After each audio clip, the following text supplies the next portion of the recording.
Então vamos lá, meus queridos. Vamos falar de direção defensiva. A segunda maior matéria do curso, sendo que a primeira é legislação. E obviamente, né, que essa é a matéria com o segundo maior número de perguntas na prova. Tá? Lembrando que a primeira sempre vai ser legislação de trânsito, tá certo? Então vamos aí, né, para a direção defensiva. Pela introdução, começando aí pela introdução, né, alguns pontos. Todo mundo está sujeito a acidentes. A melhor maneira de evitar acidentes é dirigir defensivamente. Nunca confiar plenamente no veículo, pois ele é uma máquina. Nunca achar que está seguro no trajeto por conhecê-lo. Estar sempre atento e preparado para situações de risco. Obedecer às regras e normas de circulação. Ser amigável com os outros usuários das vias. Pessoal, vou falar aqui, né, um pouquinho de alguns pontos. Né? O segundo ponto, por exemplo, a melhor maneira de evitar acidentes é dirigir de forma defensiva, né? Dirigir defensivamente. Pessoal, isso é uma verdade máxima, tá? Quando você passa a praticar direção defensiva, na maioria das vezes, quando você se vê em situação de risco, você consegue evitar que acidentes aconteçam, tá? Quando não consegue evitar que o acidente aconteça, consegue fazer com que as consequências sejam muito menores em relação àquelas pessoas que não dirigem, aqueles condutores que não dirigem de forma defensiva. Então, dirigir defensivamente só traz vantagens, tá? Você nunca sai perdendo, tá bom? Nunca confiar plenamente no veículo, pois ele é uma máquina. Meus queridos, isso é uma verdade máxima também, tá? Todo veículo é passível de falha. É uma máquina, como qualquer máquina pode falhar, tá certo? Então, você tem que ter sempre em mente que ter um carro novo, um carro zero, não é sinônimo de segurança, tá? Claro, é muito mais seguro do que os veículos mais velhos. E não é, né? Tudo depende. Por quê, pessoal? Eu acredito que vocês já devem ter visto, né, alguma vez aí no Jornal Nacional, ali no intervalo de uma novela, aparecer lá um chamado de uma montadora, né, solicitando comparecimento de proprietários de um determinado veículo, da numeração do chassi tal até tal, fabricados em determinado ano, e o determinado modelo de veículo, tá? Para que compareçam à concessionária para fazer reparos. Isso, pessoal, se chama recal, tá? Isso é o chamamento de uma montadora, que ela realiza quando ela descobre que algo pode colocar em risco, né? Uma peça, problema de uma peça, problema de um sistema, pode colocar em risco a segurança dos ocupantes do veículo. Então, é aberto um recal, um chamamento. E aí todos os proprietários citados ali, né? Todos os proprietários daqueles veículos citados precisam agendar o atendimento na concessionária. Lembrando, hein? Recal é de graça, tá? E não tem prazo para terminar. Ele só termina quando todas as unidades envolvidas, tá, no recal forem atendidas, tá certo? Então, pessoal, fique esperto com isso. Quando você vai comprar um carro, verifique se esse carro que você está comprando tem algum recal aberto. É só entrar no Google e pesquisar, tá certo? Muitos desses recais, pessoal, são para troca de peças, substituição de peças, tá? Que colocam a vida dos ocupantes em risco, tá? Vou dar um exemplo aí recente, que foi o Celta. O Celta, o Prisma e o Classic, tá? Esses veículos foram chamados recentemente pela montadora, né, pela GM, para fazer um recal. Do que? Do airbag, do sistema de airbag dele. Tá? Trocar o insuflador do airbag. Por quê? Eles são equipados, esses veículos que foram chamados, eles estão equipados com um sistema de um fabricante chamado Takata. Essa Takata, pessoal, é o maior fabricante, era o maior fabricante de airbags do mundo. Fornecia para todas as montadoras, praticamente, do planeta. E aí descobriram que, né, um lote desse airbag desse equipamento apresenta uma falha gravíssima. Tá? Há o rompimento de uma vedação. Após esse rompimento, pode entrar umidade e dentro do insuflador tem um produto químico que gera uma explosão. Quando ocorre um acidente, tá? É enviada uma corrente elétrica, aí esses componentes químicos eles explodem. O problema, pessoal, é que quando a umidade consegue entrar nessa peça, ela altera as características desses componentes químicos. A explosão termina se tornando muito mais forte, estilhaçando a carcaça e lançando contra os ocupantes estilhaços. Seria mais ou menos como se você estourasse uma granada na altura do seu peito ou do seu rosto, tá certo? A GM passou a chamar agora porque foi comprovado que um proprietário de um Celta, tá, foi vítima fatal desse airbag. Né? Ele se envolveu num acidente, não morreu em decorrência aí do acidente em si, mas sim do airbag abrir e explodir, lançando estilhaços contra ele. Tá certo? Começo desse ano, aconteceu com o dono de um New Civic, também morreu. Tá? No Brasil, não se tinha notícia de mortes, tinha notícias de feridos. A Honda vem tentando fazer o recal aqui no Brasil, já faz o quê? Mais de 5 anos, sempre chamando, só que o pessoal não leva o carro, pessoal. O problema é esse, tá certo? Então, quando você for comprar um carro, verifica na internet se esse carro está envolvido em algum recal, tá? Não deixa de levar esse carro para fazer um recal, tá? Isso pode custar a vida, tá? De alguém da sua família ou até mesmo a sua, ou então, né, depois que você passa o carro para frente, né, acabar com a vida aí de outra pessoa. Por quê? Por sua irresponsabilidade, porque você não atendeu o chamado. O negócio é tão grave, pessoal, que agora o CONTRAN, né, desde o ano passado, desde setembro do ano passado, passou a exigir das montadoras a informação dos veículos que não atendem aos recais. Por quê? Agora, no documento do licenciamento, né, o CRLV, sai os recaus ao qual aquele carro não atendeu.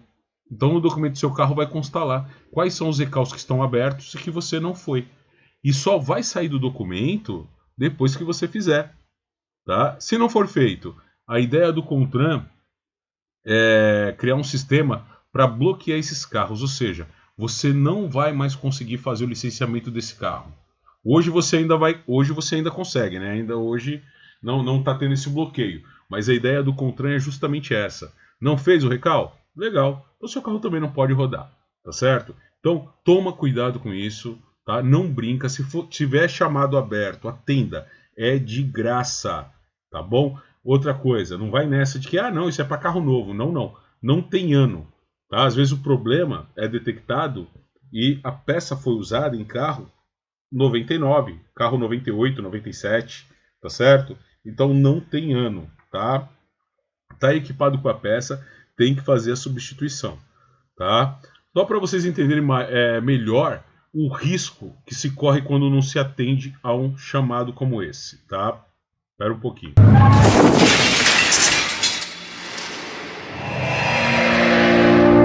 Isso que você acabou de ver aconteceu comigo. E por pouco não perdi a vida. Ao bater no veículo da frente, o insuflador do airbag Takata se partiu, lançando pedaços de metal na minha direção. Sofri um corte no peito e outros ferimentos no corpo.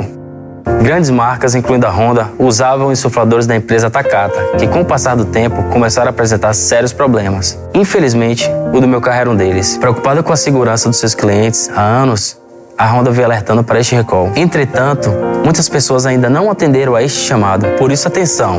Se você tem um Honda fabricado neste período, acesse o site e veja se o seu veículo está no recall. Caso precise, agende o reparo imediatamente. A simples troca da peça reverte a falha do seu airbag Takata. Esse é um problema muito grave que coloca em risco a sua vida e de quem você ama. Compartilhe esse vídeo com todo mundo que você conhece e evite que outras pessoas passem pelo que eu passei. Viram aí, pessoal? Então, esse pode ser o custo de você não atender, tá? O chamado de uma montadora para fazer o recal do seu veículo, tá bom? Então, seja responsável, atenda ao chamado das montadoras, tá? Bom, continuando aí, nunca achar que está seguro no trajeto por conhecê-lo. Tá? Muita gente acha porque faz todo o caminho, aquele caminho todo santo dia, do trabalho para casa, de casa para o trabalho. Aí ele começa a relaxar, ele começa a ficar mais relaxado, diminuir a tensão. Pessoal, nunca faça isso, tá? As coisas mudam e o trajeto também pode mudar. Pode ser que naquele caminho que você está tão acostumado a passar e nunca teve problema, de repente de um dia para o outro surge um buraco. E aí quando você percebe esse buraco, você se assusta e tenta desviar dele, tá?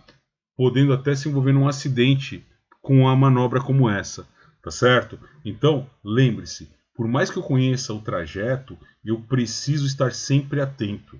Estudos mostram que a maioria dos acidentes mais graves e o que levam à morte, né, as que deixam sequelas mais graves e terminam aí ceifando a vida dos condutores, né, de passageiros, ocorre num raio de 20 quilômetros da casa do condutor. Por quê? É nessa área que ele se sente seguro, porque ele passa todo santo dia naquele ponto. Então ele acha que ele dali está seguro, tá certo? Então lembre-se, nunca confie, tá, no veículo e também nunca ache que porque você conhece o trajeto que você está seguro, tá certo? Estar sempre atento e preparado para situações de risco, isso aí se enquadra nas duas de cima, né? Obedecer às regras e normas de circulação. Pessoal, infelizmente as leis existem para proteger você de você mesmo, tá certo? Então, respeite as regras, respeite as normas e regras de circulação, tá? Isso vai fazer com que você se mantenha livre e longe de acidentes, tá certo? Ser amigável com os outros usuários da via. Pessoal, lembre-se, cortesia gera cortesia, tá certo? Evite confusão no trânsito. Discussão no trânsito não leva a nada. Ou melhor, leva. Leva um para a cadeia e o outro para debaixo da terra, tá? O cara pediu passagem, pessoal, deixa o cara passar. Deixa o cara, pega na mão de Deus e vai. Deixa o cara ir, tá certo? Não fica procurando pelo em ovo, né? Tem gente que é encrenqueiro, nunca viu o cara e fala, esse cara é folgado, ó, quer passar aqui, ó lá, folgado. Meu, deixa o cara aí, tá? Não se envolve, deixa, tá certo?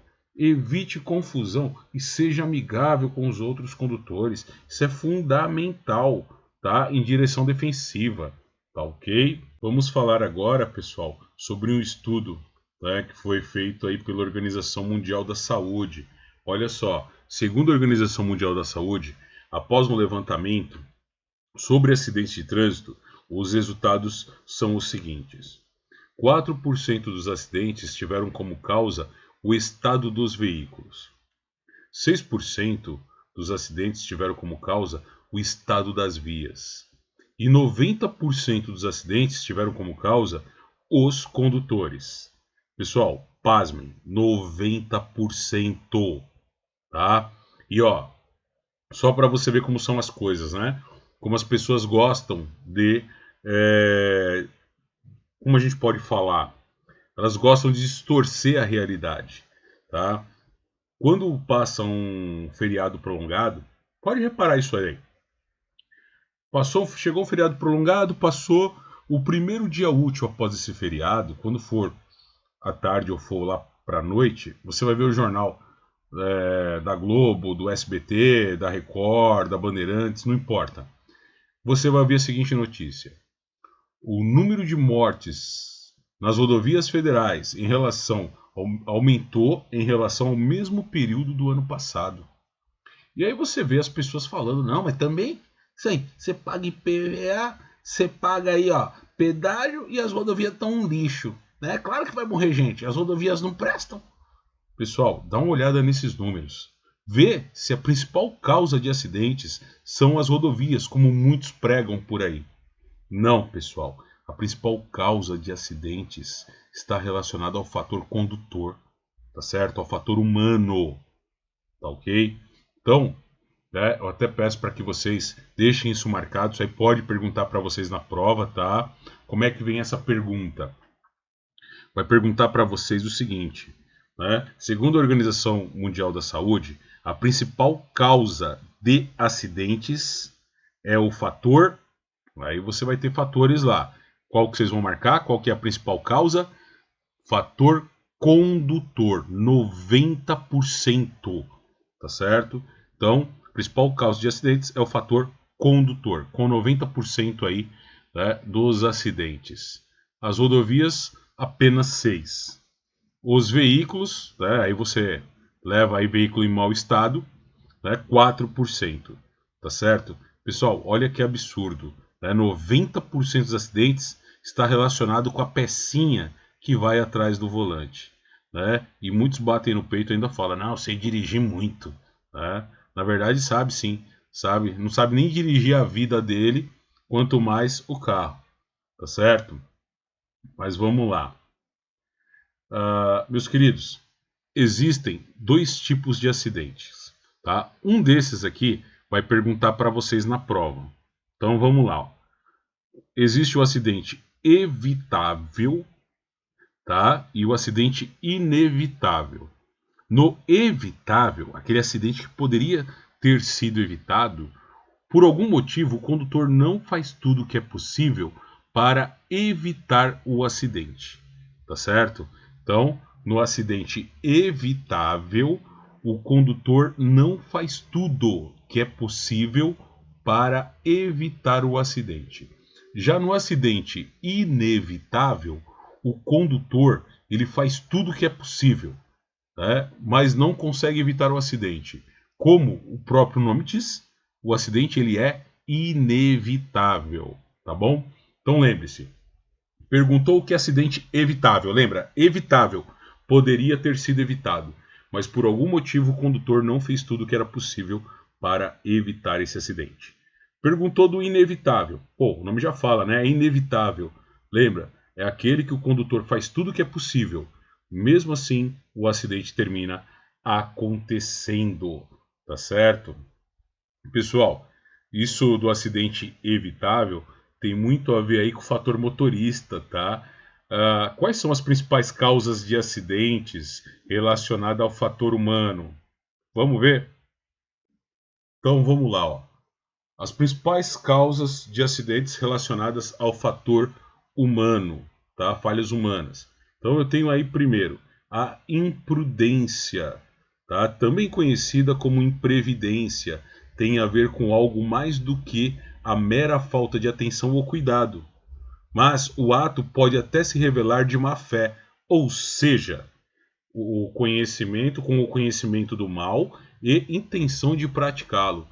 Tá? Resumindo, na imperícia, o cidadão ele conhece as leis, ele sabe quais são as consequências de desrespeitar a lei. Ele sabe que se ele passar um farol vermelho, por exemplo, ele pode atropelar alguém ou ele pode colidir com outro veículo. Mesmo assim, ele vai lá e passa o farol vermelho e atropela alguém. Ele sabe que se ele ultrapassar o limite de velocidade, ele pode perder o controle do carro, pode atropelar alguém, pode bater em outro veículo. Mesmo assim, ele faz isso, tá? Então, na imprudência, o condutor conhece a lei, tá? Sabe quais são as consequências de desrespeitá-la, mesmo assim, ele não as pratica, tá certo? Ele não respeita, ele não segue, tá bom? Então, isso é a imprudência, uma das causas, né, que leva a acidentes relacionados ao fator humano. O próximo, meus queridos, é a negligência, também conhecida como a falta de cuidado ou desatenção. Tá certo? Lembra que na imperícia, né, não tem nada a ver com a falta de cuidado ou desatenção. Já na negligência, sim. Né? A negligência implica em omissão ou falta de observação do dever.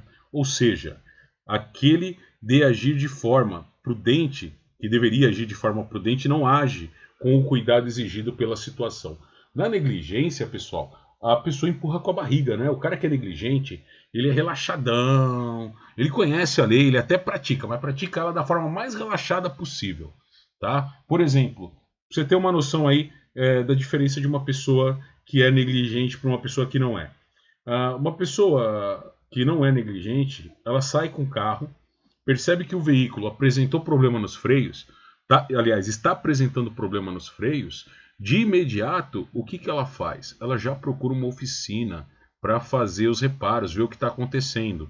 Já o negligente, o que ele vai fazer? Ele simplesmente vai pegar e vai falar assim, olha, Pô, cara, os freios estão falhando. Ah, semana que vem eu vou mandar o carro na oficina para trocar o óleo. Aí eu peço pro cara dar uma olhada nos freios, ver o que está acontecendo.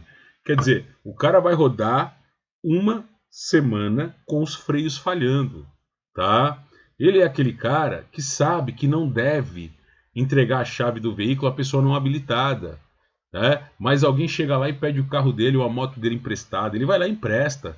Ele nem tem coragem, né? Nem se preocupa em perguntar se a pessoa está portando habilitação, tá? Não, nem pergunta, entrega a chave, vai lá, vai lá, vai lá, vai lá, pode ir.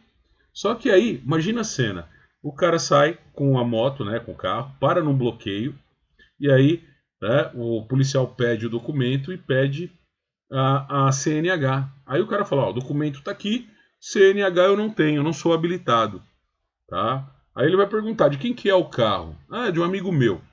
Ah, de um amigo seu? Ele emprestou para você? Sim, emprestou. É ele que me emprestou. Então foi o seguinte, liga para ele, pede para ele comparecer aqui.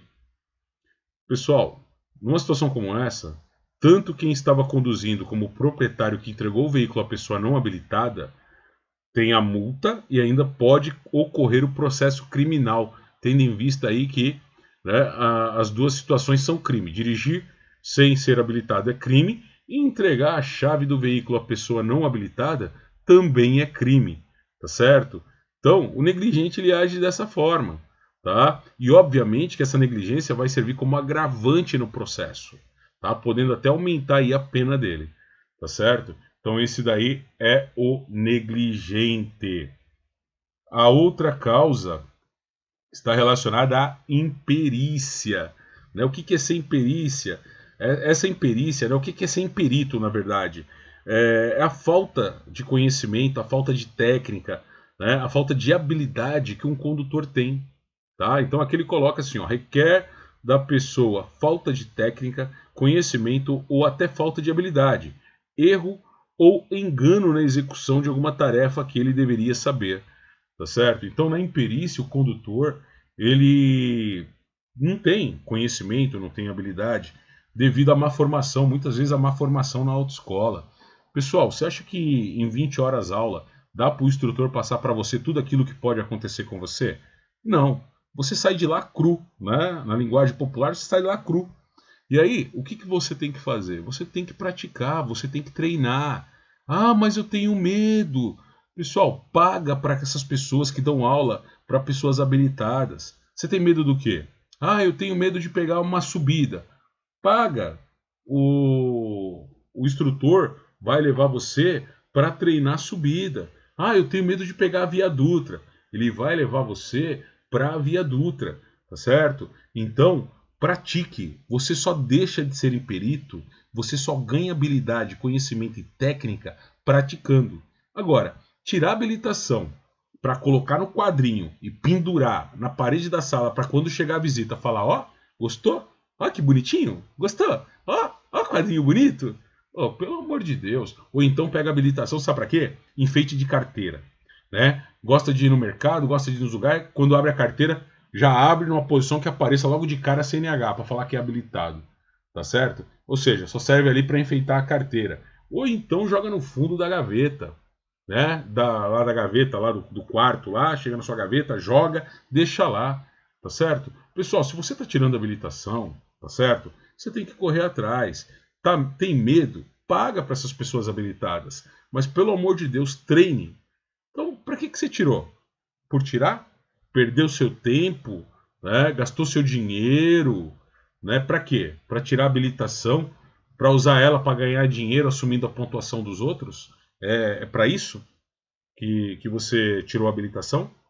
Tá certo? Não foi, pessoal. A habilitação é a sua carta de euforia, a sua liberdade, entendeu?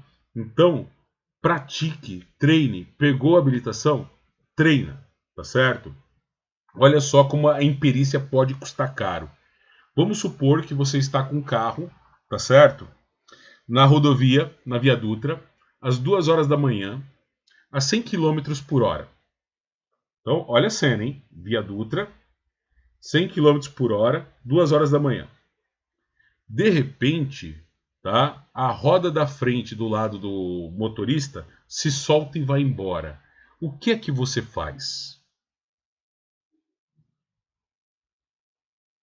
Bom, olha só. A pessoa imperita, o que ela vai fazer? De imediato ela vai pisar no freio. Se ela fizer isso, ela vai capotar esse veículo. Aquilo que está ruim vai ficar pior. Ou ela vira o volante. O que estava ruim vai ficar pior. Ela pode capotar esse carro. Ela vai puxar o freio de mão ali no desespero. Vai dar um cavalo de pau e vai capotar esse carro. Tá certo? Então a chance de capotar é muito grande.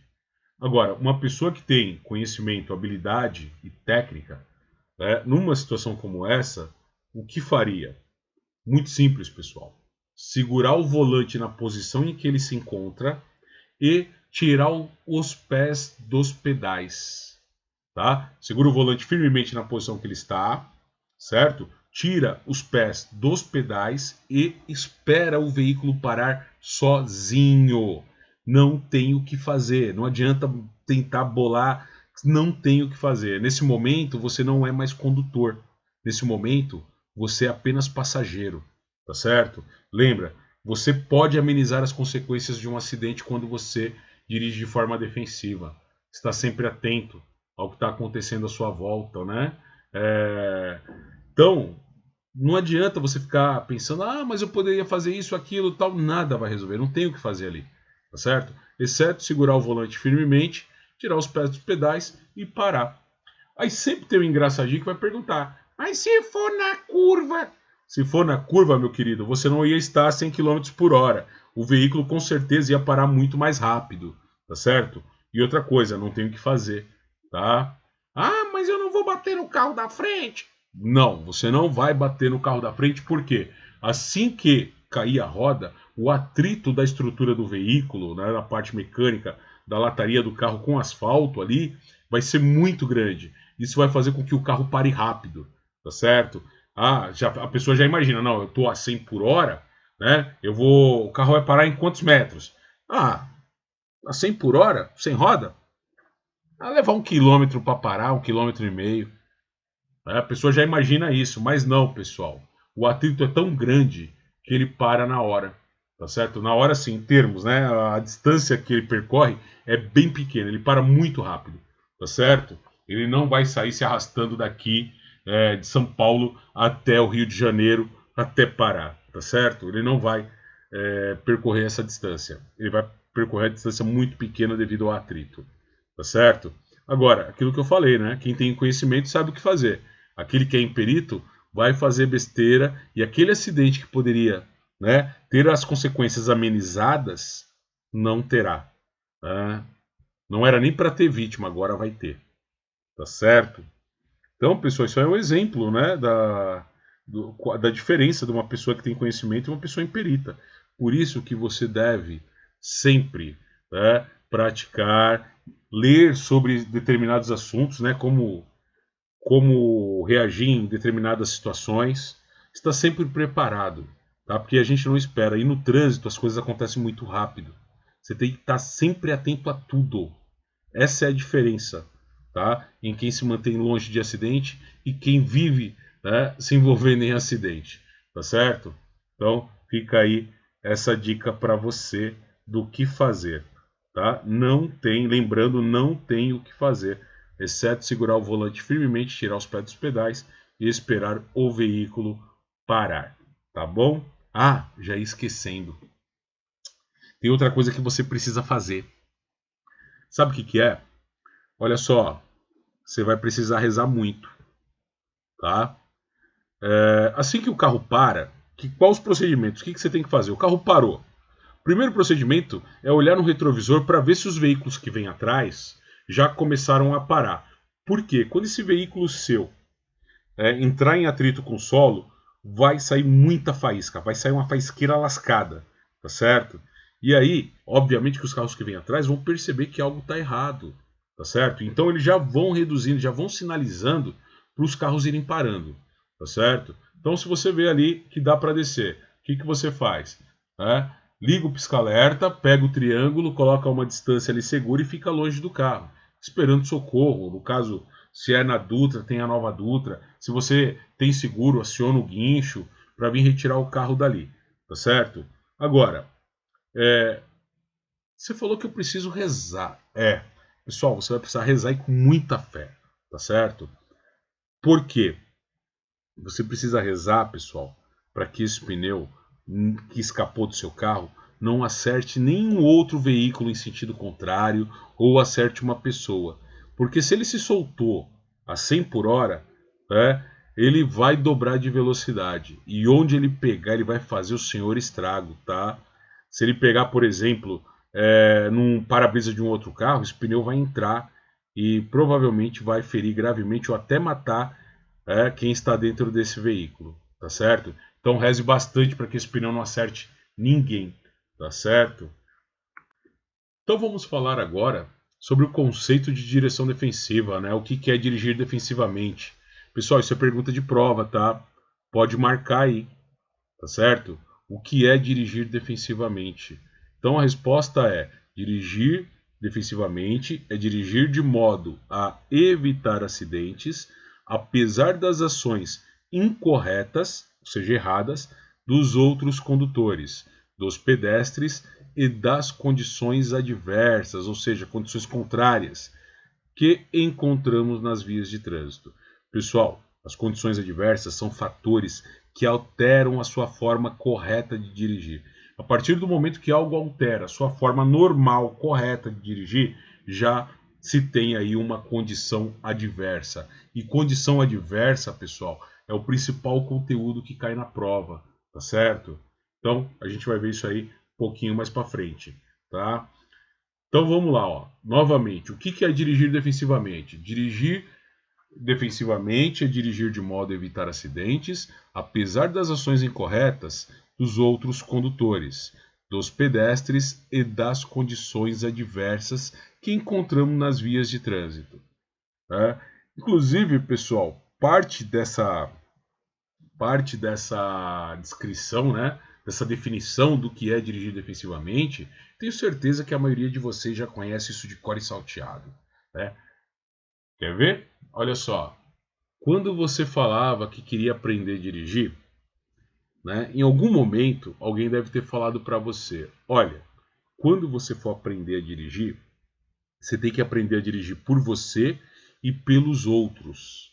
Pessoal, isso é uma verdade máxima. Você precisa dirigir se defendendo, tá? Você vai encontrar na rua condutores imperitos, condutores negligentes e imprudentes, tá? Você vai encontrar aos montes e a sua obrigação, digamos assim, é se defender deles. Sempre estar atento, olhando a tudo, porque a pancada sempre vem da onde você menos espera, tá certo? Então, essa história de você dirigir, né, para você e para os outros é uma verdade máxima, tá? Você precisa dirigir assim. Isso ajuda a você a se manter longe de acidentes, tá certo? Olha só, o que podemos afirmar sobre quem dirige de forma defensiva? Bom, podemos afirmar que quem dirige de forma defensiva defende sua vida, a do próximo e a dos passageiros que estão em seu veículo. Podemos afirmar também, né, que sempre que estiver na direção, se mantém atento a todas as situações de risco. Tá?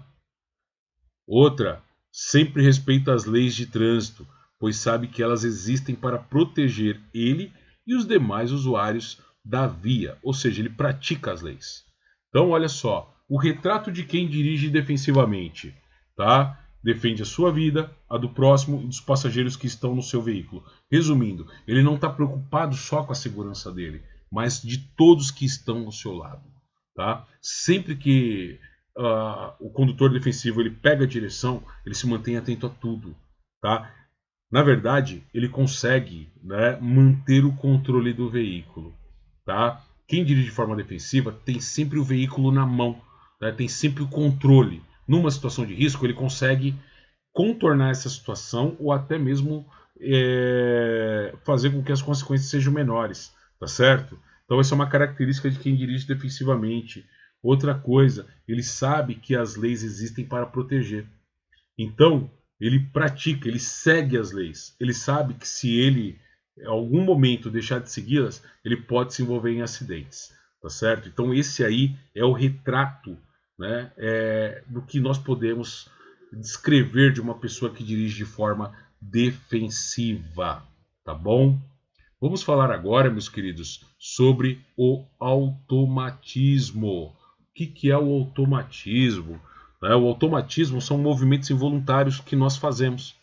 Nós nos acostumamos a fazer determinados movimentos, né, determinados gestos que não percebemos. É tão acostumado que ele vem de forma automática. Tá? Isso é conhecido vulgarmente aí como vício. Né?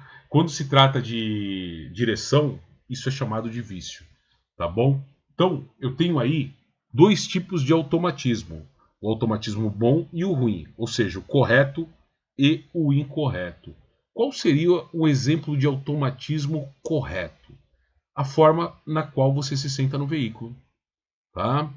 É um exemplo de automatismo. Olha só, essa que eu vou falar agora, né, a forma correta de se sentar no veículo, inclusive, é uma questão de prova, tá certo? Pode perguntar na prova para vocês qual é a forma correta de se sentar ao veículo, tá bom? Resposta: confortavelmente, com braços e pernas ligeiramente flexionados e com as duas mãos ao volante. Tá certo? Então, essa é a forma correta de se sentar ao veículo. Então, caiu essa pergunta para você na prova, você já sabe. Se pedir exemplo de automatismo correto, você pode usar o mesmo exemplo. Né? Sentar-se confortavelmente, com braços e pernas ligeiramente flexionados e com as duas mãos ao volante. Tá certo? Exemplos de automatismo incorreto: dirigir com o pé apoiado ao pedal da embreagem, dirigir com a mão sobre a alavanca do câmbio, dirigir com apenas uma das mãos, dirigir com a mão apoiada aí sobre o freio de mão, dirigir com o braço para o lado de fora, tá? Então, tudo aquilo que pode levar a risco, né? A prejuízo para você.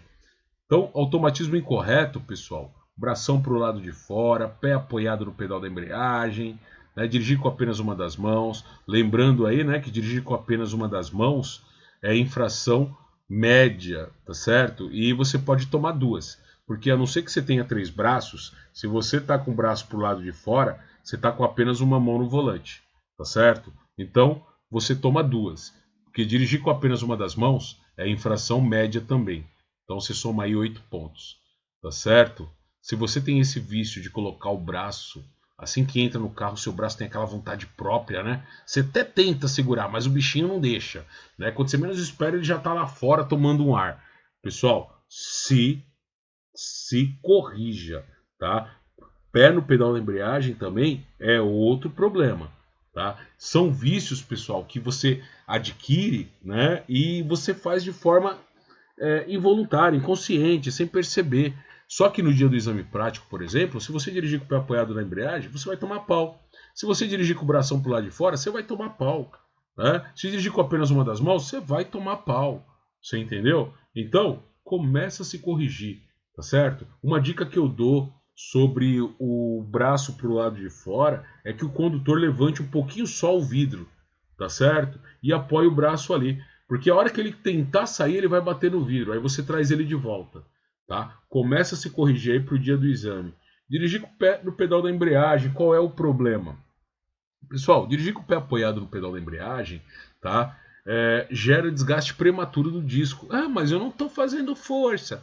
Não adianta, o sistema é sensível. Ainda mais agora que o sistema é hidráulico. Você só de encostar o pé já aciona esse disco de embreagem, tá certo? E aí vai trazer o desgaste prematuro do disco de embreagem, tá certo? Isso vai doer no seu bolso, tá? Então, vamos lá. Automatismo correto: sentar-se confortavelmente, com braços e pernas ligeiramente flexionados e com as duas mãos ao volante. Incorreto: dirigir com a mão apoiada, né, na alavanca do câmbio, dirigir com a mão apoiada no freio de mão, na alavanca do freio de mão, dirigir com apenas uma das mãos, dirigir com o braço para o lado de fora, dirigir com o pé apoiado no pedal da embreagem. Tá? Esses daí são exemplos de automatismo incorreto. Tá bom? Então, fique esperto, tá, na prova e também fique esperto na prática. Se você tem algum desses vícios, já começa a tentar corrigir, tá certo, pessoal? O pé da embreagem, que é o mais comum, tem que ficar no assoalho. Ou, né, nos carros que tem o descanso de pé à esquerda, deixar o pé ali, mas nunca apoiado, né, na embreagem, tá certo? Então, fica aí essa dica. E você só pode tirar a mão do volante do seu carro. Essa era uma outra questão que caía na prova, né? Em qual situação o condutor pode tirar a mão do volante do carro ou da motocicleta? Pessoal, você só pode tirar para fazer gestos de sinalização, tá certo? Ou ligar equipamentos do veículo. Para mais nada, tá certo? Então, o único momento que você pode tirar a mão do volante ou do guidão da moto é para fazer sinais, né, de trânsito, gestos de sinais, ou acionar algum equipamento aí do veículo, tá certo? Bom, lembrete para vocês aí, né? Olha só, sobre direção defensiva, pessoal. Você sempre deve evitar abusar do veículo, ou seja, extrapolar os limites do veículo ou até mesmo atingi-los, tá? Porque isso vai gerar desgaste prematuro do veículo, vai gerar um custo maior para você de manutenção e de consumo de combustível, além do que o risco de acidentes é muito maior. Evite atrasos. Pessoal, em direção defensiva existe uma regra. Se você saiu 10 minutos atrasado, você chega 10 minutos atrasado. Não tente ganhar tempo no trânsito. É perigoso. Você põe em risco não só a sua segurança, mas de todos os usuários da via. Tá? Lembre-se, toda vez que você tiver um compromisso, saia mais cedo. Tá certo? Leve em consideração que você pode encontrar pelo caminho um acidente, o trânsito pode estar mais moroso, né, mais pesado, mais lento, né, você pode ter um pneu furado, então já calcule que pode haver imprevistos. Então procure sair mais cedo, planeje seus caminhos, né, a sua rota antes, tá certo? E ser educado e cortês no trânsito. Tá? Esse é um outro problema, né? As pessoas hoje vivem aí com os nervos à flor da pele, tá certo?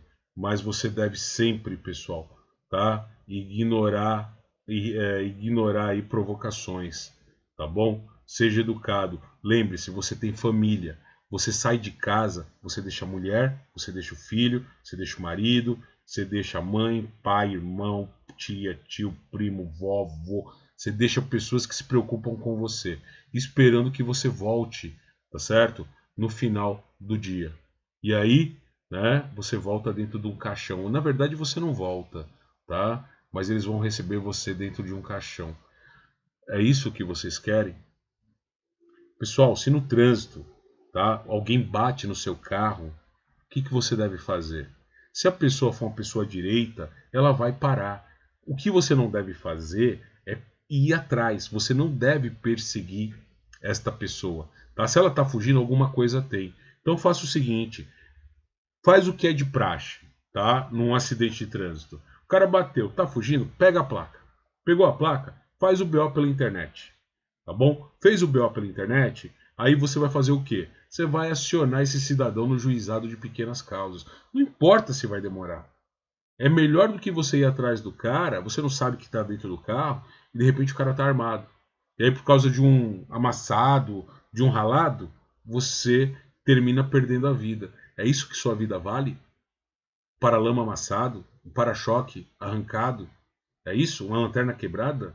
É isso que sua vida vale? Vai explicar isso para quem fica, né? Para mãe, para pai, para esposa, para filho, né? Para avô, para avó, para irmãos. Vai explicar que você resolveu rifar sua vida, né? Por um para-choque ou um paralama amassado, tá? Pessoal, não compensa discutir no trânsito. Outra coisa, esse procedimento que eu falei agora é o que você vai fazer de qualquer jeito, tá certo? Por exemplo, mas aconteceu um acidente de trânsito, eu ia chamar a polícia. Pessoal, a polícia só veio para o local se houver crime de trânsito, não adianta, certo? Se não houver crime de trânsito, o que você deve fazer? Você simplesmente deve pegar, tá? Tirar o veículo, se os veículos ainda rodarem, né? Você deve, primeira coisa, garantir a segurança do local. Toda vez que você ouve esse termo, garantir a segurança do local, está se falando no quê? Em sinalizar o local do acidente, tá certo? Fez a sinalização, os veículos ainda rodam, você vai tirar o veículo de lá. Vai parar os veículos em um local seguro e aí as partes tentam entrar em comum acordo. Se não houver acordo, né, faz o BO e juizado de pequenas causas. É assim hoje. Não adianta achar que você vai ligar para a polícia, que a polícia vai vir resolver. A polícia tem coisa mais importante. E a polícia só vem para o local de trânsito ou de acidente de trânsito, pessoal, se houver crime. Por exemplo, tem alguém morto? Morreu alguém em decorrência do acidente? Homicídio culposo. Tem? Não. Então a PM não vem. Tem alguém machucado em decorrência do acidente? Não. Lesão corporal culposa. Se não tem, a polícia não vem. Tem alguém embriagado? Não. Então, se não tem embriagado ou drogado, não tem crime de trânsito, a polícia não vem. Alguma das partes não é habilitada? Não, todos são. Então a polícia não vem, pessoal. Tá? Não tem crime, a polícia não vem. E você perseguir um cara que você não conhece, nem sabe quem é o cara, sabe nem se o cara tá armado, de repente o cara tá armado, o cara acabou de roubar o carro ali, vai achar que você é a polícia, vai te dar um monte de tiro aí por causa do paralama. Para com isso, pessoal. Prejuízo material a gente recupera. Tá? Eu sei que é difícil, é desgostoso, fica aquela vontade de se vingar, mas sua vida vale isso? Não vale, tá? Pensa na sua família. Pensa que você sai com o carro, você sai de manhã, todo mundo espera que você volte bem à noite, tá certo? Discussão no trânsito não leva a nada, tá certo? Então, vamos evitar. Meus queridos, dá uma olhada nessa. Como é que termina essa briga? Olha só isso aqui, ó. Discussão no trânsito, por besteira. Olha só.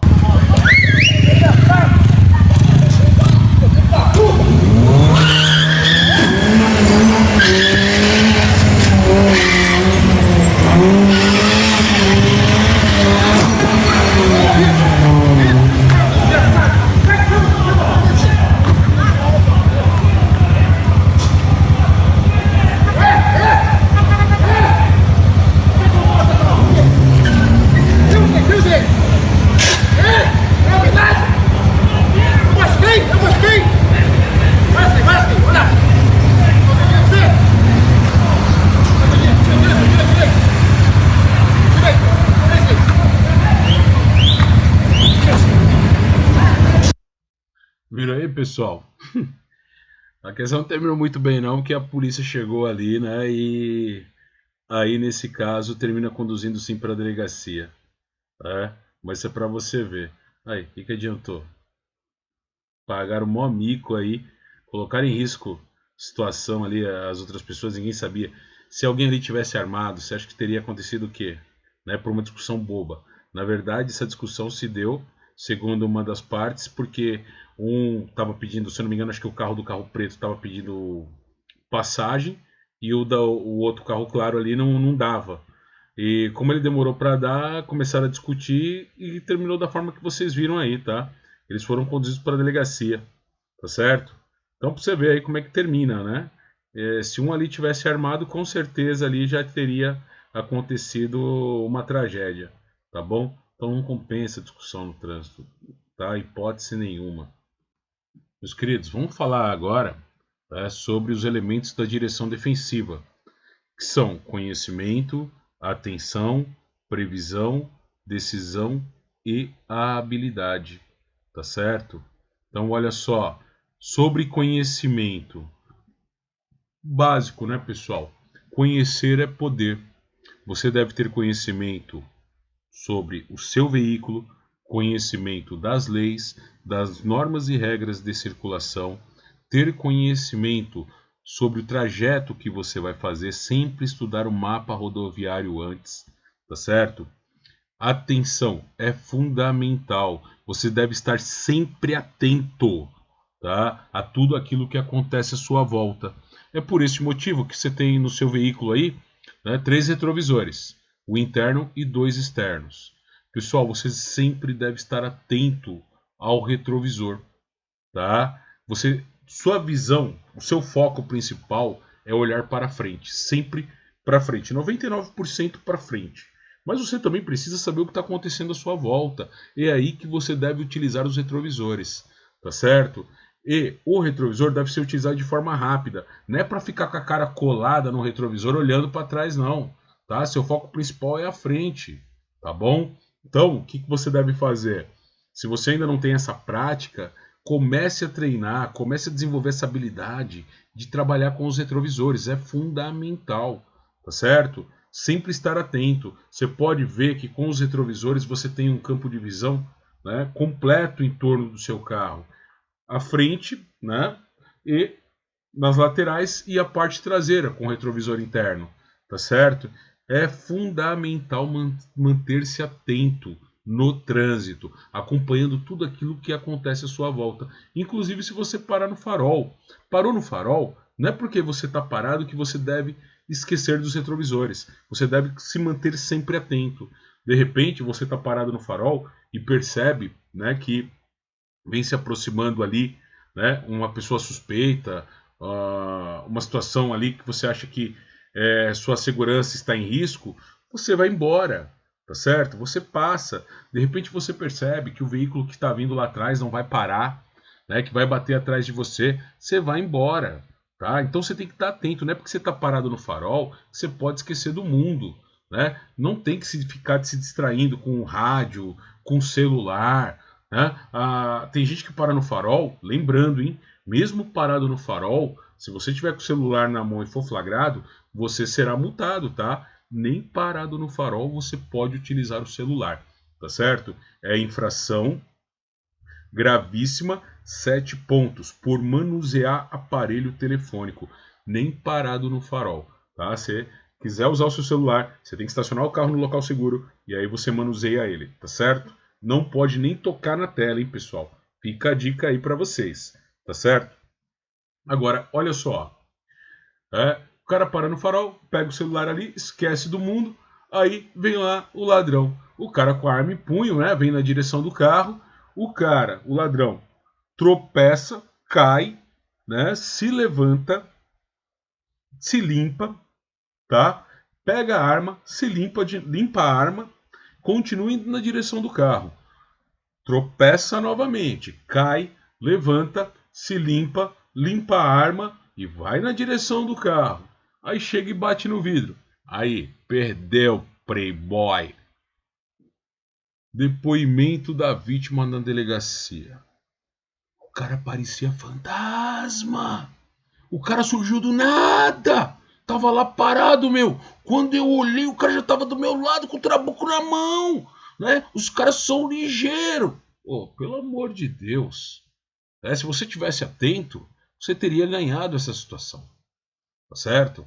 Meu, até quando você vai parar seu carro na porta da sua casa, né, na porta da casa de um amigo, da namorada, do namorado, seja de quem for, você antes tem que ficar atento. Ver quem é que está ali no entorno. Qualquer situação suspeita passa batido. Né? Mas não.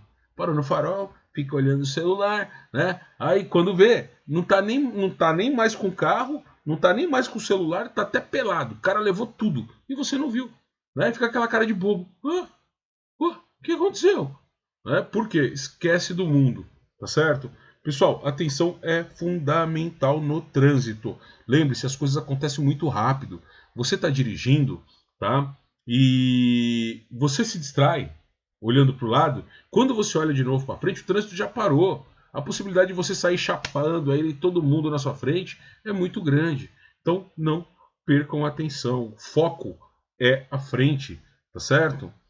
Previsão. A habilidade da previsão, né? Pessoal, essa habilidade, tá? É aquela que vocês vão desenvolvendo com o tempo.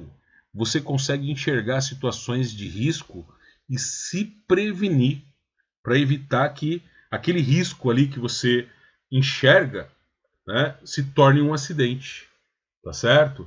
Então, por exemplo, você está andando com o seu carro e aí você encontra ali, né, você entra numa rua que tem uma grande movimentação de pessoas, a grande movimentação de pedestres, tá certo? Aí você já, né, previsão. Meu, olha só, tem uma placa ali falando que a velocidade máxima aqui pode ser de 60, mas tem tanta gente na rua. E se alguém aqui resolve atravessar sem olhar?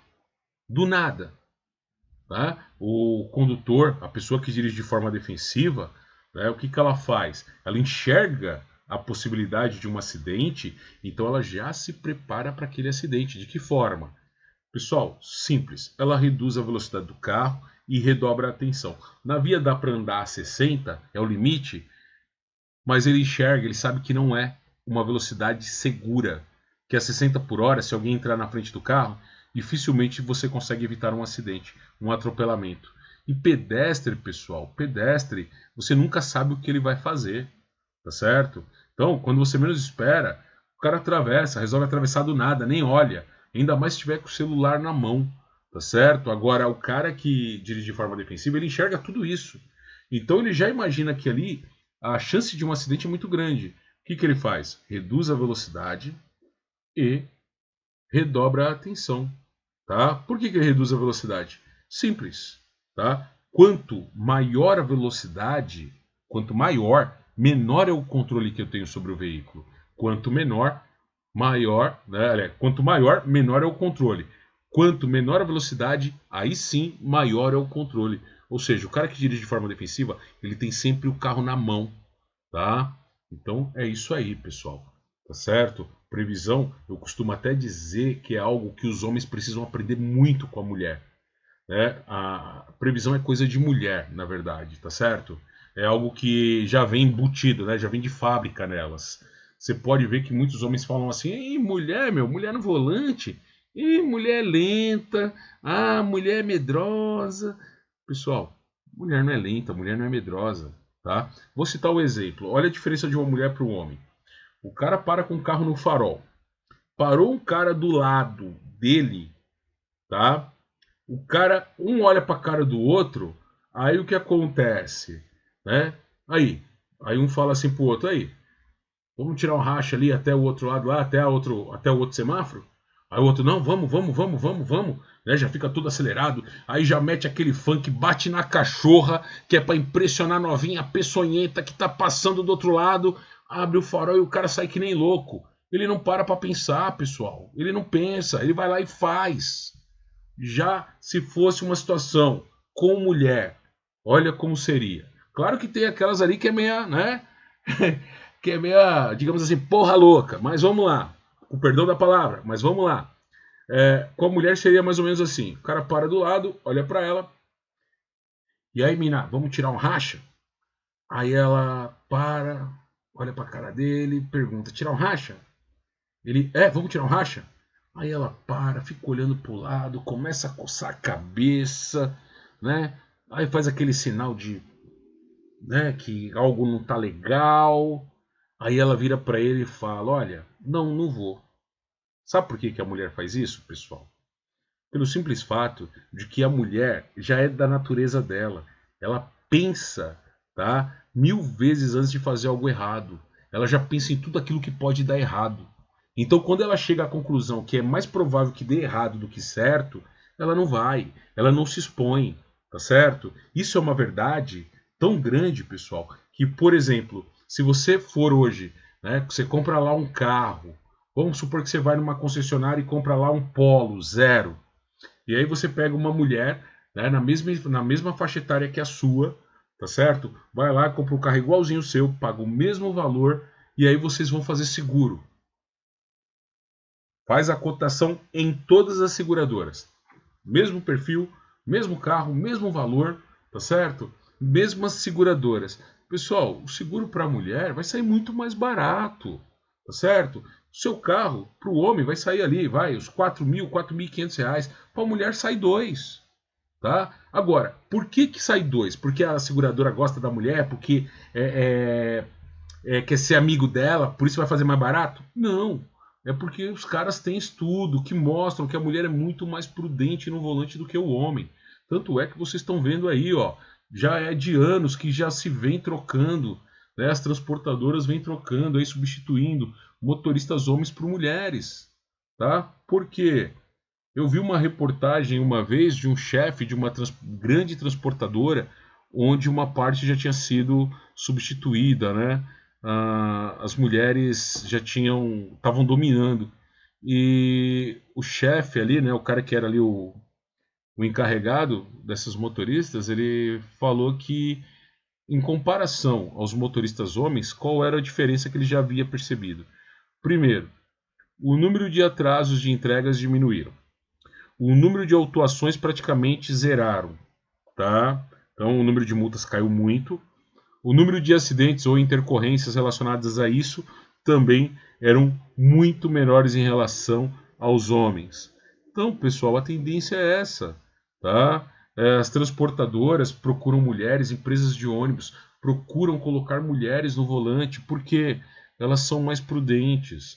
O homem precisa aprender muito ainda com a mulher em relação a isso, né? Falar que ela é medrosa, ela não é medrosa. Ela é precavida. É uma grande diferença, tá certo? Então, para pensar, tá? A mulher, por natureza, já dirige de forma defensiva, tá? Não seria à toa, né, que uma seguradora põe o seguro para a mulher. Inclusive, tem até seguradora que tem seguros especiais para mulheres, tá certo? Por quê? Quer atrair, né? Porque é um ótimo cliente para ela. Paga o seguro e a possibilidade de se envolver em acidentes é muito baixa, tá? É muito difícil, pessoal, tá? É muito difícil concorrer com elas, tá certo? Então, eu sempre falo, né? Previsão aí é coisa de mulher, ela sempre está prevenida, sempre precavida, tá bom? Depois, vamos falar aí da decisão. A decisão pode perguntar para vocês na prova, tá, meus queridos? Bom, com relação à decisão. Pessoal, você numa situação de risco, você tem milésimos de segundo para tomar uma decisão. Dependendo da decisão que você tomar, você evita um acidente ou você provoca o acidente. Tá certo? Agora, uma boa decisão, ela se baseia no quê? Conhecimento, atenção, previsão e habilidade. Tá? Então a decisão ela deve ser tomada baseada em outras habilidades que o condutor desenvolve com o tempo. Tá? Conhecimento, atenção, previsão e habilidade. Então a decisão, tá? Quando ela é tomada por alguém que é imperito, que não tem conhecimento, que não tem habilidade, que não tem técnica, certo? O que acontece? A chance de tomar uma decisão errada é muito grande, mas muito grande mesmo. Agora, quando você se depara, né, numa situação e a pessoa tem conhecimento, a atenção, tem a previsão, a habilidade, tem técnica, tá? A técnica se enquadra ali na habilidade, tá? A probabilidade de que a decisão tomada seja uma decisão certeira também é muito grande, tá certo? Então, a decisão ela se baseia nos outros elementos da direção defensiva. Agora, lá na prova, quando cair essa questão, a questão fala o seguinte: a decisão, não, na verdade, ela vai pedir para você marcar a alternativa, preste bem atenção, hein? Incorreta, tá? Incorreta, ou seja, está pedindo para você marcar, né? O exercício pede para que você marque a alternativa errada com relação à decisão, tá bom? Eu não vou lembrar agora quais são as alternativas que aparecem lá, mas eu lembro qual a que você tem que marcar, qual é a correta, tá? Ou seja, a errada está certa, tá bom? A alternativa que você deve marcar nessa questão é aquela que diz que a decisão deve se basear apenas nos instintos dos condutores. Pessoal, a tomada de decisão deve se basear apenas em instintos? Não. Tá? Tem que se basear no conhecimento, na atenção, na previsão e na habilidade, tá certo?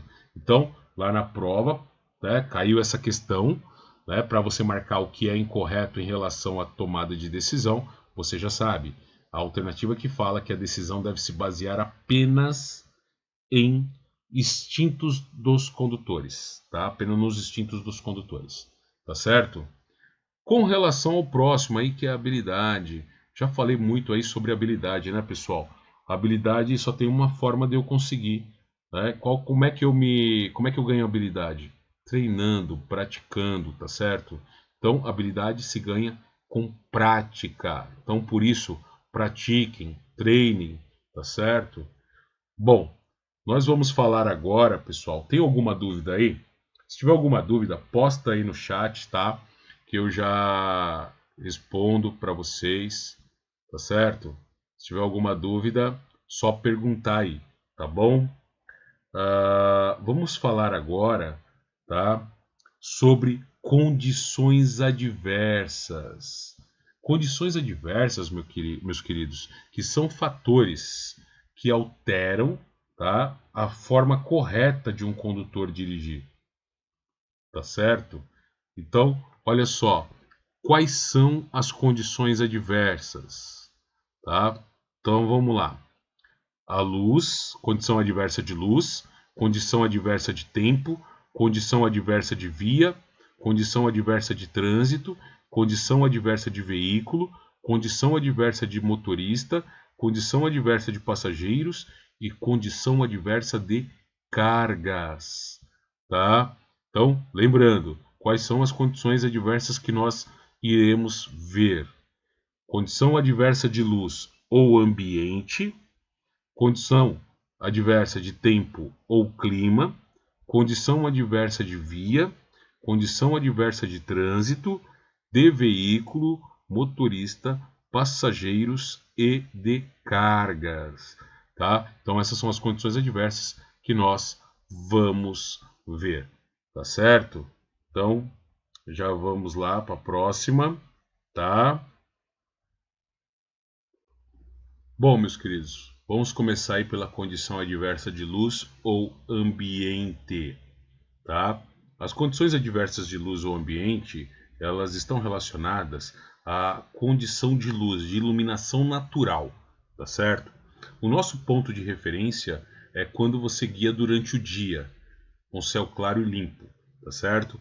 Aí você tem a iluminação perfeita para se dirigir.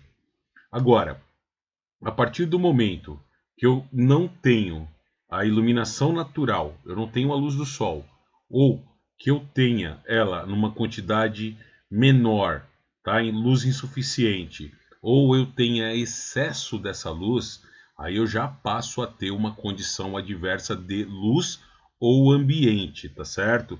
Pessoal, não confunda com clima. Luz ou ambiente está ligada à luz natural. Por exemplo, a escuridão. A escuridão é uma condição adversa de luz ou ambiente, tá? Por quê? É a ausência total de luz natural. Para que eu possa enxergar, eu preciso utilizar luz artificial, tá certo? Então, a escuridão é uma condição adversa de luz ou ambiente, por quê? Ausência de luz natural. Depois, eu tenho aí a penumbra, que é, né, a quantidade insuficiente de luz natural, tá bom? Então, na penumbra, eu tenho ainda uma quantidade de luz natural, mas ela é insuficiente. Preciso também utilizar os faróis do meu veículo para complementar a iluminação. A penumbra, pessoal, ela costuma ocorrer na mudança da madrugada para o amanhecer e do entardecer para o anoitecer em dias nublados. Determinado horário que eu ainda deveria ter luz natural e eu não tenho, devido ao céu estar encoberto, a iluminação ela é muito menor, tá certo? A quantidade de luz natural é muito menor. Eu tenho também aí o lusco-fusco, tá certo? O lusco-fusco é o excesso de luz natural, tá? Pessoal, o lusco-fusco ele ocorre de manhã e à tarde, em determinados horários, tá? O que é o lusco-fusco? É quando o sol se põe numa posição em que os raios solares incidem diretamente sobre os seus olhos. Numa situação como essa, o que é que você deve fazer? Primeiro, né, o de praxe, que é descer o quebra-sol. Pessoal, o nome do quebra-sol é pala protetora, tá certo? Esqueçam, o nome do quebra-sol, pala protetora.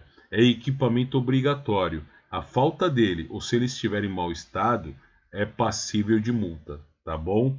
Então, você desce o quebra-sol. Muitas vezes o quebra-sol não vai te ajudar. O ideal, numa condição como essa, é que você tenha um bom óculos de sol, tá certo? Não adianta também comprar um óculos do camelô, porque vai derreter seus olhos, tá certo? Depois chega em casa com os olhos derretidos, não enxergando mais nada, né? Aí você vai descobrir que o óculos que você comprou do camelô realmente, né, não vale nada, tá certo? Então compre um bom óculos. Mesmo que você não goste de óculos de sol, mas pelo menos tenha um no carro para uma condição como essa. Na verdade é o que mais vai te ajudar, tá certo?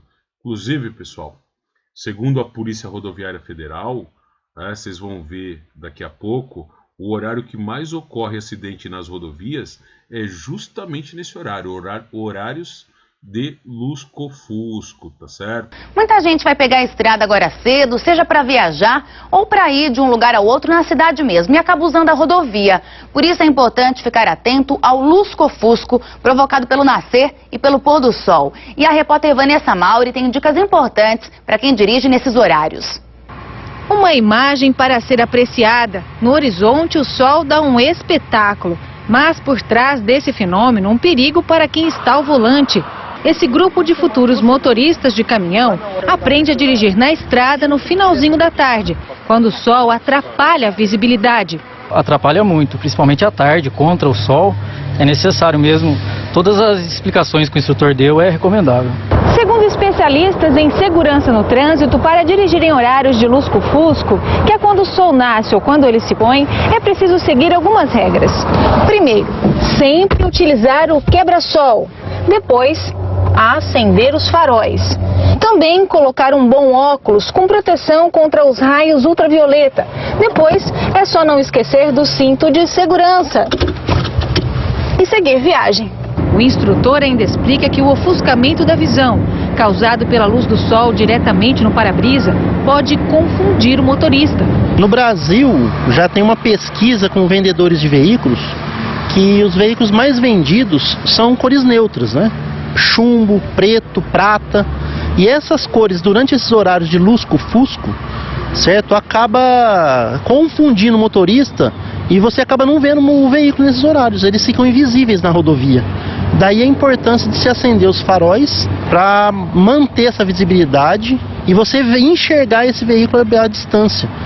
Esses cuidados são muito importantes, já que a maioria dos acidentes acontece em horários de lusco-fusco. É o que comprovam estatísticas da Polícia Rodoviária Federal. Este oftalmologista diz que o fenômeno causa cegueira momentânea. Essa intensidade de luz muito repentina, né? As células elas vão ficar meio ofuscadas, vão trabalhar demais, elas vão demorar alguns segundos para elas voltarem a funcionar, né? Então acho que teria que ter uma certa precaução do motorista, né? Quando ele vê que ele vai entrar de encontro ao sol, de encontro a uma luz que vem para ele mesmo à noite dirigindo, né? Desviar um pouco o olhar, usar o quebra-sol. Para quem vive na estrada, enfrentar essa dificuldade faz parte do dia a dia. Tem hora que tem que até com a mão assim, fechar o olho um pouco. A gente tem que dirigir, né? Tem que chegar, tem que andar, precisa. Tem que tomar cuidado. Tomar cuidado, bastante. Dicas importantes, né? Na estrada é preciso ter muito cuidado. Pessoal, agora, né, ficou faltando aí o ofuscamento, tá? O que é o ofuscamento? O ofuscamento é a perda temporária da visão devido ao excesso de luz diretamente nos olhos, que pode ser provocado pelo lusco-fusco, né? Ou seja, pelos raios solares, ou então pelos faróis dos carros à noite, tá certo? Por isso, a recomendação é que você, ao dirigir à noite em rodovias, tá? Ao cruzar com veículos que vêm com o farol alto no sentido contrário, sinalize piscando com seus faróis para ver se o condutor que vem em sentido contrário, ele passe o farol dele do alto para o baixo, para não te ofuscar. Lembrando que você deve fazer ao mesmo. Ao utilizar farol alto à noite nas rodovias, você deve passar para o baixo ao cruzar com veículos. Não espera o carro chegar muito perto de você, não. Você tá vendo que de longe já tá vindo o carro na sua direção, sentido contrário, já passa para o farol baixo, tá? A fim de evitar aí o ofuscamento. Agora, um grande problema, pessoal, é que muitas vezes, mesmo passando por farol baixo, termina te atrapalhando. Por quê? No Brasil, nenhum motorista, e praticamente quase nenhum motorista, tem o hábito de levar o veículo para verificar a regulagem dos faróis. Tá? Uma regulagem que deveria ser executada pelo menos uma vez por ano, em oficina especializada. Tá? Eles têm lá um aparelho, um equipamento que é muito simples de fazer o alinhamento dos faróis. Lembrando, tá, que os faróis eles regulam para cima, para baixo e para os lados. Muitas vezes a pessoa passa do farol alto para o baixo, o farol baixo está tão desregulado que continua te atrapalhando, tá certo? Tem carros que possuem regulagem de altura elétrica, tá? Então do lado do motorista lá tem um botãozinho que tem lá a posição 0, 1, 2 e 3. Então com o farol baixo ligado ali, ele vai colocando na posição, o farol sobe ou desce, tá? De forma elétrica, você não precisa fazer essa regulagem. Já nos carros que não tem esse recurso, tá? Alguns veículos são equipados com um botão, um parafuso, né, grande, que tem como função o quê? De você ajustar o farol quando você põe carga nele. Por exemplo, vamos supor que você pegue seu carro e carga máxima, vai fazer uma viagem com a família. Qual que é a tendência? O peso maior tende a ficar atrás no veículo e automaticamente a frente desse veículo ela vai levantar, ou seja, o foco do farol, o facho do farol, né, vai ficar alto. Então você faz o que? Você vai lá, claro, desde que seu carro seja equipado. Se é com regulagem elétrica, tá? Você não tem que fazer esforço nenhum. Agora, se é manual, quando o carro tem isso disponível, tem lá um botão, né, um parafuso grande que tem duas posições, ou até mesmo um parafuso borboleta, né? Tem duas posições, posição A e posição B. Posição A é a normal para o veículo com carga normal. Agora, quando você põe carga no máximo, você vai lá e muda de posição para B, ou às vezes é o 1, o 2, você muda de posição. O que ele faz? Ele põe o farol para baixo, né? Ele regula o foco do farol para baixo, que é para ser usado justamente nessas situações quando o veículo está com carga máxima e que a frente fica levantada. Tá? Resumindo, você não vai ter perda de visibilidade à noite, tá? Utilizando esse recurso. Isso, claro, desde que seu veículo seja equipado com isso. Tá? O que deveria ser normal em todos os carros. Tá? Então, pessoal, lembre-se, perguntar na prova para vocês. Tá? Escuridão, penumbra, lusco-fusco e ofuscamento são condições adversas do quê? Condições adversas de luz ou ambiente. Tá? Lembre-se, são condições que estão relacionadas à iluminação natural. Tá certo?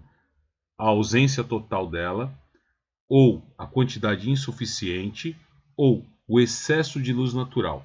E ainda nós temos o ofuscamento, que é a perda momentânea da visão devido ao excesso de luz diretamente nos olhos. Continuando, vamos falar aí sobre condições adversas de tempo ou clima, tá certo? Condições adversas de tempo ou clima. Pessoal, as condições adversas de tempo ou clima estão relacionadas às condições meteorológicas, tá certo? Como chuva, neblina, cerração e vento. Então, chuva, neblina, cerração e vento, ok? Então, as condições adversas de tempo ou clima são chuva, neblina, cerração e vento, tá certo? Vamos falar um pouquinho de cada uma delas, né? Mas de antemão, já falar para vocês, né, que vocês devem ter sempre o bom senso, tá? De evitar, tentar enfrentar as condições climáticas. Muita gente bate no peito, você às vezes está vendo que está armando um temporal, você prefere aguardar com que o temporal passe, mas sempre tem alguém do seu lado que te desafia. aí pega e fala para você: nossa, tá com medo de uma chuvinha dessa? Né? Oh, chuvinha dessa? É isso que está armando moto temporal, tá certo? Pessoal, tenha bom senso. Não tente enfrentar as condições climáticas. Você vai perder, tá bom? Então, chuva, começou, você está percebendo que vai armar um temporal, já procure um local seguro para você parar, tá certo? A mesma coisa se aplica à neblina e cerração, tá? Você começou a perceber a formação, nossa, olha, a neblina está começando a ficar mais densa, né? Vai virar cerração, olha, a chuva escureceu tudo, vai cair uma temporal.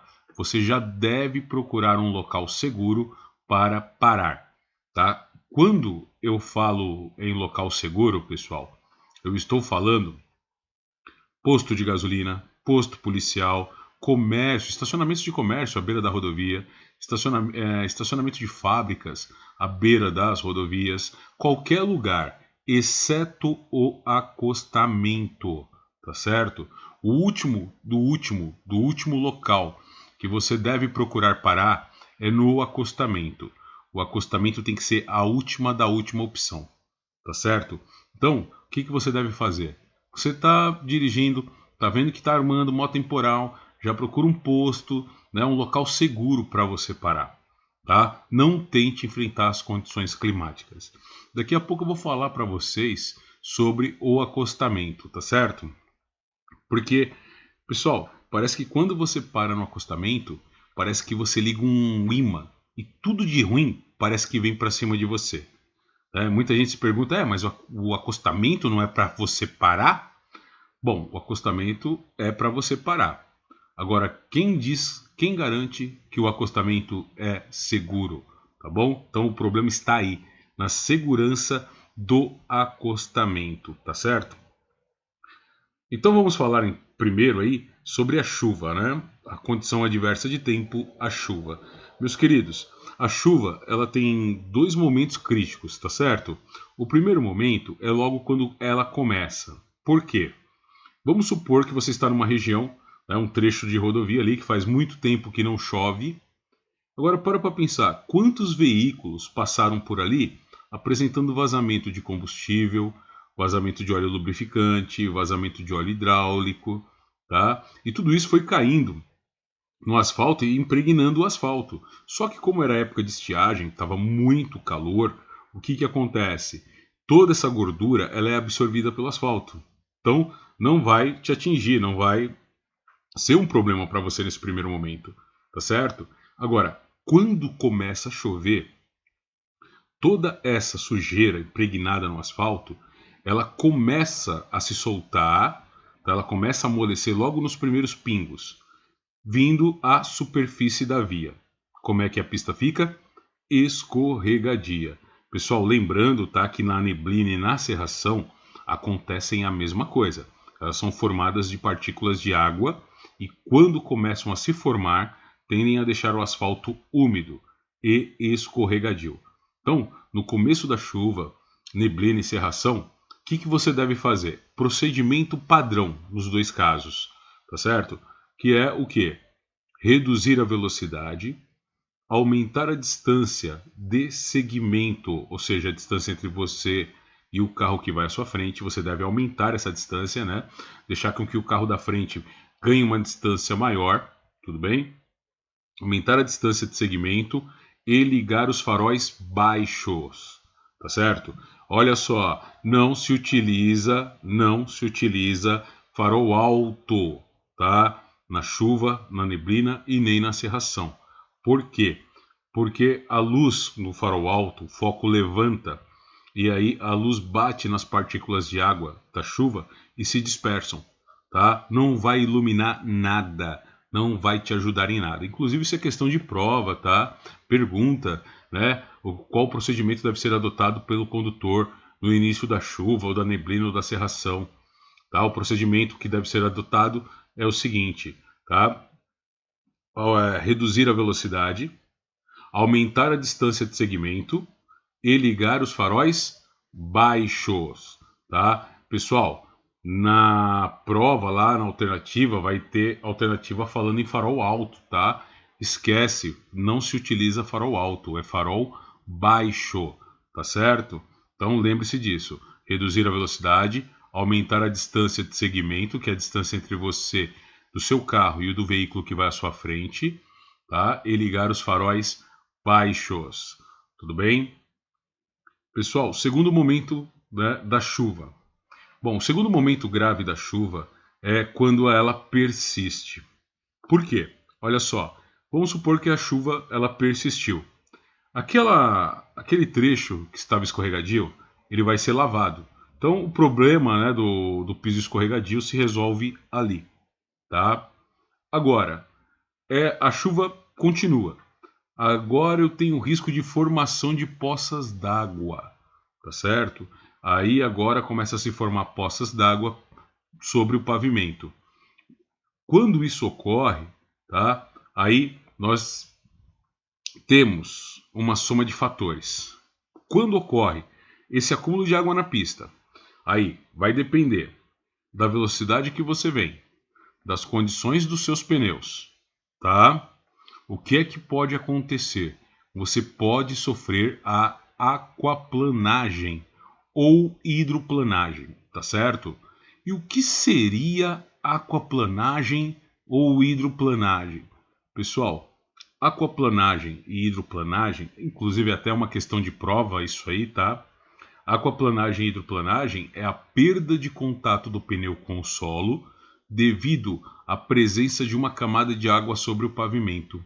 Então o que acontece? Como eu falei para você, a soma de fatores, né? Dependendo da quantidade de água na pista, dependendo da velocidade que você vem e dependendo das condições dos seus pneus, tá?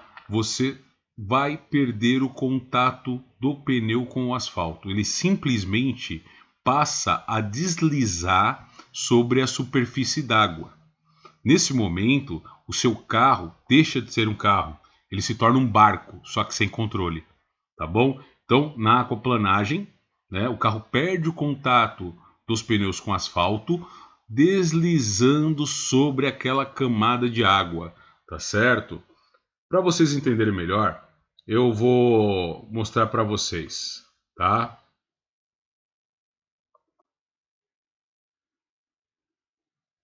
Choveu? Então cuidado! Asfalto escorregadio é uma armadilha. Para que você veja o perigo, colocamos a super câmera na pista e chamamos o nosso piloto de testes para nos ajudar nessa. Tá tudo muito bom, tá tudo muito bem, mas de repente... Em dias de chuva, formam-se muitas poças d'água. Se você abusar da velocidade, o pneu ele perde o atrito com o piso e ele vai escorregar sobre essa superfície de água. Isso é a aquaplanagem. Nesta pista de... criamos o cenário que mais favorece a aquaplanagem. Isso nas estradas é um perigo em dias de chuva. Essa pista aqui atrás, ela representa uma chuva muito intensa, quando você tem um volume de água bastante expressivo na pista. Observaram que a 70 km por hora é o suficiente para passar com total segurança. Vamos lá. A ideia é passar agora a uma velocidade compatível com esse volume de água. Ó, não aquaplanou, ó, o carro responde ao comando da direção. Agora, aumentando a velocidade para 90 km por hora nas mesmas condições, acontece a aquaplanagem. Olha só, ó. Mesmo com o César virando a direção, o carro continua em linha reta. Ou seja, nessa hora eu estou sobre a superfície da água patinando. O teu carro virou um barco, só que sem leme. Nem tudo está perdido. O motorista só não pode cair em desespero. Durante a aquaplanagem, é muito natural o motorista querer virar o volante ou pisar no freio. E é o maior erro. Você deve desacelerar progressivamente e não tirar o volante da trajetória. Quando chover e você estiver na estrada, esses conselhos serão valiosos. Uma dica bem legal é você, mantendo distância do carro que segue à frente, observar aquele rastro que ele deixa no chão. Se aquele rastro fechar rápido, é sinal de muita água na pista. Tire o pé, senão você vai aquaplanar. Bom, pessoal, vocês viram aí, né, a aquaplanagem, certo? e o que você deve fazer, né, caso você venha a sofrer aquaplanagem, tá certo? Então, lembrando, né, em caso de aquaplanagem, você nunca deve virar o volante ou pisar no freio. Você deve manter o volante na trajetória que ele se encontra, segurando o volante firmemente e ir desacelerando progressivamente. Se eu virar o volante de uma vez, assim que o carro sair da aquaplanagem, ele vai virar de uma vez, ele vai capotar, tá? Se eu pisar no freio e ele perder velocidade, a hora que ele voltar a ter contato com o solo, ele vai estancar, ele vai dar aquela travada e vai provocar até um acidente, até machucando, né, os passageiros do veículo de uma forma mais grave, tá certo? Então, é só seguir essas recomendações do vídeo, tá certo? Que você vai se sair bem numa situação como essa, tá certo? Vai evitar um acidente. Bom, uma coisa bem interessante, né, que pode ajudar a você se manter livre da aquaplanagem. Bom, pessoal, o que você pode fazer para amenizar os riscos de aquaplanagem é o seguinte. Primeiro, quando estiver chovendo, sempre reduzir a velocidade, redobrar a atenção, aumentar a distância de segmento. Só que também você deve utilizar pneus novos, em bom estado. Caso, né, seu pneu seja um pneu usado, ele deve respeitar o limite de segurança estipulado para um pneu, tá? Então, o limite de segurança ele é de 1,6 milímetros de profundidade dos sulcos. Essa pergunta cai na prova, tá, pessoal? Qual é o limite de segurança de um pneu? 1,6 milímetros de profundidade dos sulcos. Bom, meus queridos, aqui nós temos um pneu, tá? Esse pneu, antes deixa eu explicar uma coisa para vocês. Existe uma norma internacional que obriga todo fabricante de pneu a colocar uma marca de segurança no pneu, tá certo? Essa marca tem a função de indicar quando chegou o final da vida útil do pneu. Então vamos lá, vamos conhecer aí algumas partes do pneu. Essa parte de fora aqui, que toca no solo, é a banda de rodagem ou bandagem, tá? Banda de rodagem ou bandagem, tá certo? Agora, esses riscos são os sulcos. Qual é a função dos sulcos?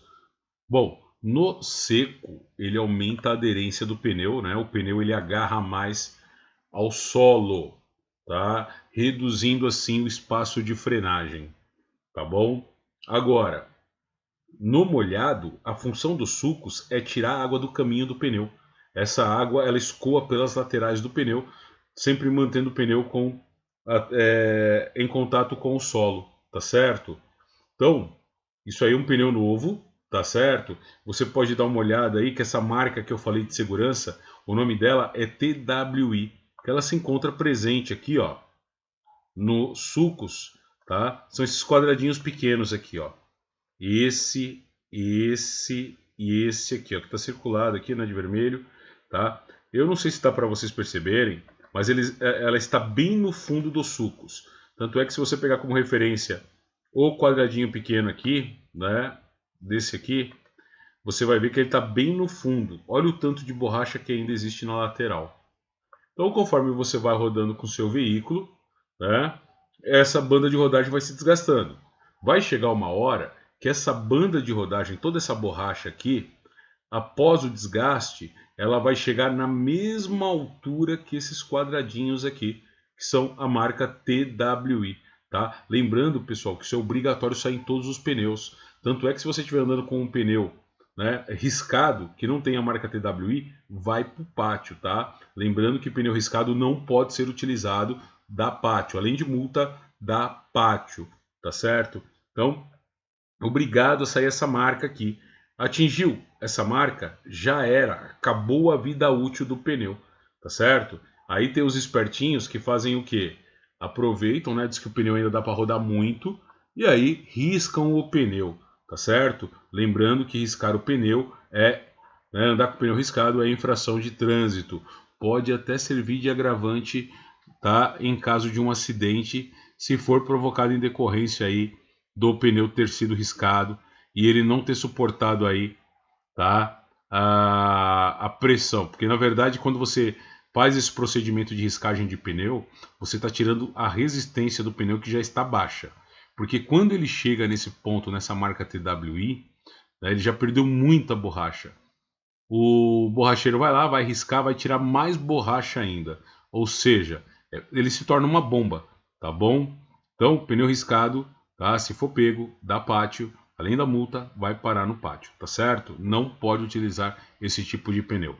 Aqui, meus queridos, tá? Olha só, isso aqui já é um pneu desgastado, né? Já chegou na marca aí TWI, tá certo?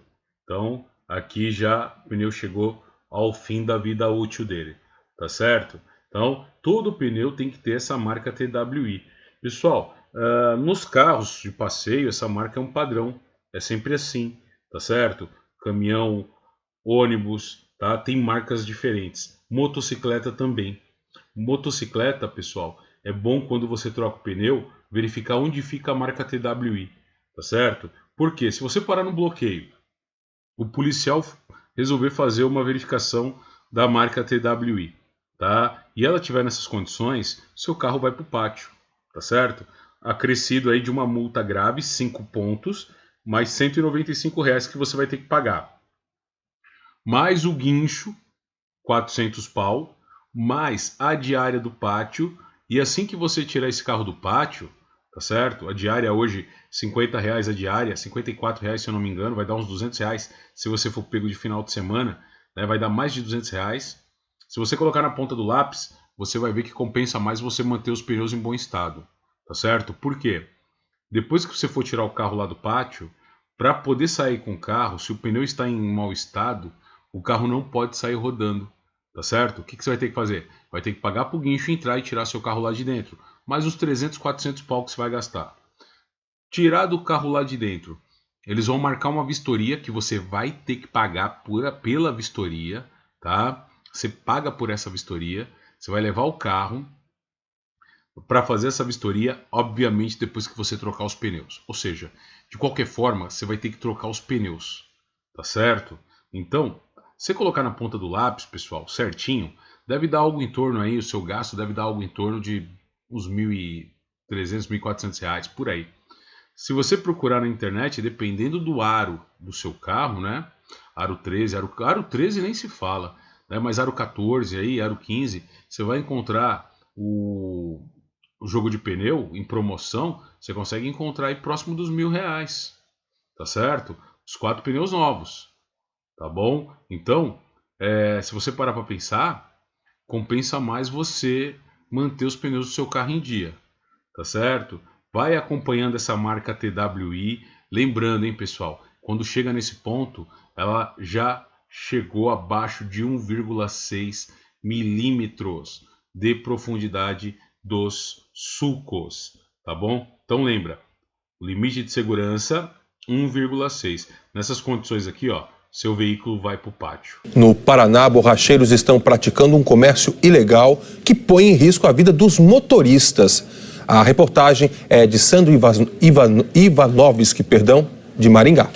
Pneu riscado é aquele que, quando chega ao limite de uso e já está careca, acaba ganhando novas ranhuras. O borracheiro refaz os riscos em cima de um pneu gasto. E assim vai fazendo corte por corte. Como o pneu está muito gasto, acaba aparecendo a lona.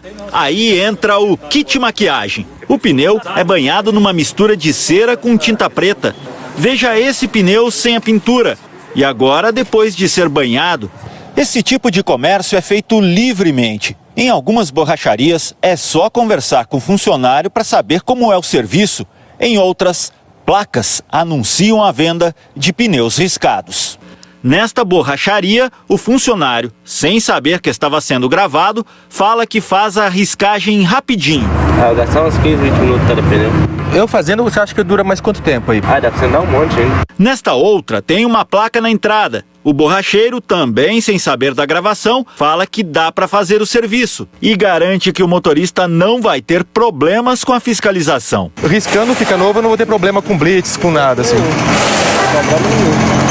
Dirigir com um pneu riscado é uma infração considerada grave. A multa é de quase R$200. Ele pode ser enquadrado no Código Penal pelo artigo 132, que é colocar em risco a vida de outras pessoas. De acordo com o PROCON, o comércio desse tipo de produto é proibido. Inclusive, isso caracteriza crime contra as relações de consumo, porque é um pneu que não oferece condições mínimas de segurança. Esse engenheiro mecânico trabalha com inspeção de veículos e diz que um pneu riscado é uma bomba relógio. Qualquer momento, qualquer buraquinho ele pode estourar. O pessoal costuma muito arriscar o pneu, achando que vai ganhar mais alguns dias aí para usar, para não deixar de gastar num novo, e acaba ficando aí com um perigo na mão aí. Viram aí, meus queridos? O perigo que é, né, você rodar com o pneu riscado e, né, você poder responder por crime, através do Código Penal, como ali o agente da Polícia Rodoviária deixou bem claro, tá?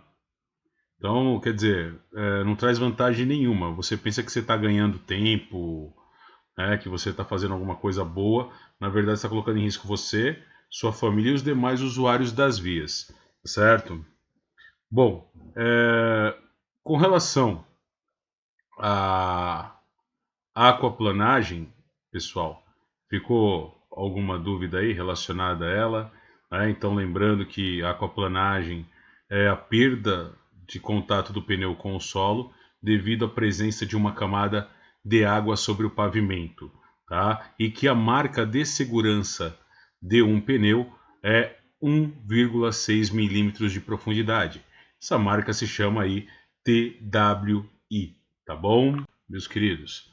Vamos falar agora da neblina, tá? Neblina e cerração. Lembrando, tá, que a neblina ela é menos densa que a cerração. Quando você tem aí um campo de visão maior que 1000 metros, você tem neblina. Menor que 1000 metros, você já tem uma cerração. Então ela é muito mais densa. Lembrando, não tente enfrentar as condições meteorológicas, tá? Tem muita gente que pega e fala, não, dá para rodar, dá para rodar. E aí comete um dos maiores erros, que é parar no meio da pista. Quando ele não enxerga mais nada, ele simplesmente para no meio da pista e aí liga o pisca-alerta, como se estivesse fazendo a coisa mais certa do mundo. Pessoal, você nunca deve parar no meio da pista, jamais. Você pode provocar um engavetamento. Então, nunca pare no meio da pista, tá certo? Você não quis enfrentar as condições meteorológicas, agora você paga o preço, tá certo? Não ligue o pisca-alerta, dê seta para a direita e leve o carro para o acostamento. Leve ele o mais à direita possível. Mas eu vou bater meu carro. Se você ficar parado no meio da pista, a probabilidade que aconteça um acidente maior, tá, é muito grande, tá certo? Então você deve fazer o quê? Tá? Evitar enfrentar as condições. Pare antes, procure um local seguro, tá certo? Não fique se arriscando de bobeira, tá bom? Olha aí como é que é você dirigir na neblina ou na cerração, tá?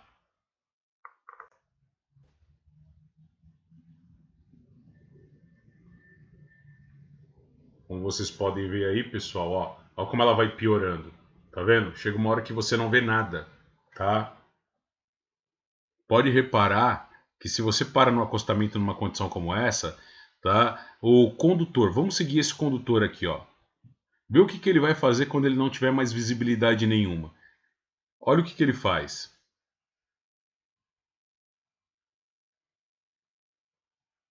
Lembrando, né, que você deve usar luz baixa, nunca farol alto. Se seu carro for equipado com aqueles faróis de milha, farol de neblina, você pode usar.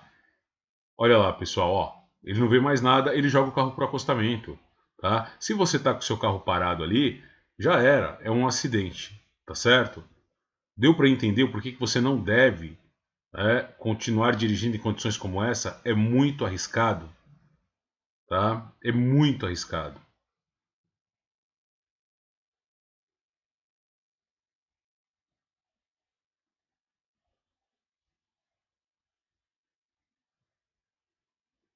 também ocorrem os engavetamentos, né, nessa situação. Olha só como é que ocorre o engavetamento, do nada. Ó. Você pensa que está tudo certo, quando você menos espera, pode ver, ó, que vai bater outro carro atrás dele, tá vendo? Então já bateu outro veículo atrás dele. Outra coisa que você deve tomar muito cuidado numa situação como essa é a hora de desembarcar do veículo, tá? Uma vez que a visibilidade é muito reduzida, tá certo? Toma muito cuidado, certifique-se que realmente é seguro descer naquele momento. Presta atenção nesse cara que vai sair no banco de trás de amarelo. Olha só, parece que está meio alucinado ali, ó. Ele não quer abandonar o carro quando de repente outra colisão. Olha só. Ah.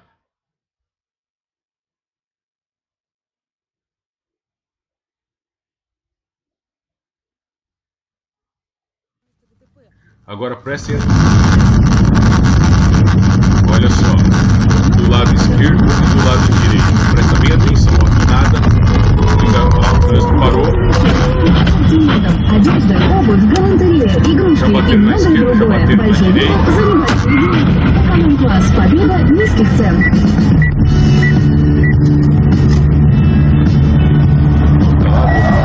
Olha lá, já bateram atrás desse veículo que está filmando.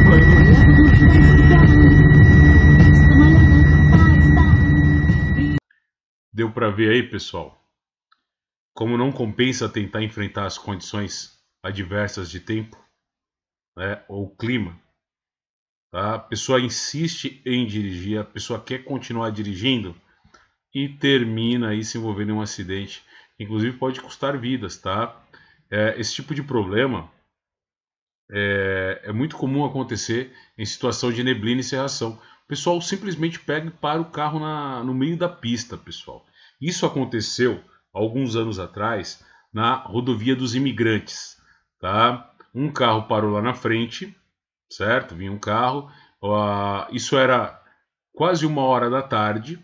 A pessoa em questão tentou continuar dirigindo. A hora que ela viu que não dava mais, simplesmente ela parou o carro no meio da pista, tá certo? As consequências dessa ação dela, vocês vão ver. A viagem da Baixada Santista para São Paulo terminou hoje num grave acidente que parou completamente a rodovia dos Imigrantes, nos dois sentidos. Uma equipe da TV Tribuna de Santos, formada pelos repórteres Solange Freitas e Fábio Pires, foi a primeira a chegar. A equipe gravou as imagens que você vai ver agora. No meio da neblina, os sinais de um dos maiores engavetamentos da história da rodovia dos Imigrantes. Faltavam 10 minutos para 1h da tarde, quando dezenas de carros, caminhões, motos e ônibus bateram, um atrás do outro. Foi em São Bernardo do Campo, no quilômetro 41 da Imigrantes, sentido São Paulo. O tenente Palumbo, do Corpo de Bombeiros, contou 68 veículos danificados em 2 quilômetros de pista. O major Newton Michelazzo, da Polícia Militar, disse que foram 300 os veículos envolvidos. Esta edição especial do SPTV traz todas as informações apuradas até agora sobre o engavetamento que deixou um morto e pelo menos 29 feridos. Desde cedo, como você viu nas primeiras imagens, a forte neblina comprometia e muito a visibilidade dos motoristas. Veja só como está agora a situação nas imagens ao vivo de Adriano Marques. Não dá para ver nada. É muito arriscado dirigir nessas condições. Os repórteres Patrícia Taufer e Ricardo Rossini só conseguiram chegar ao local do engavetamento 2 horas depois do acidente.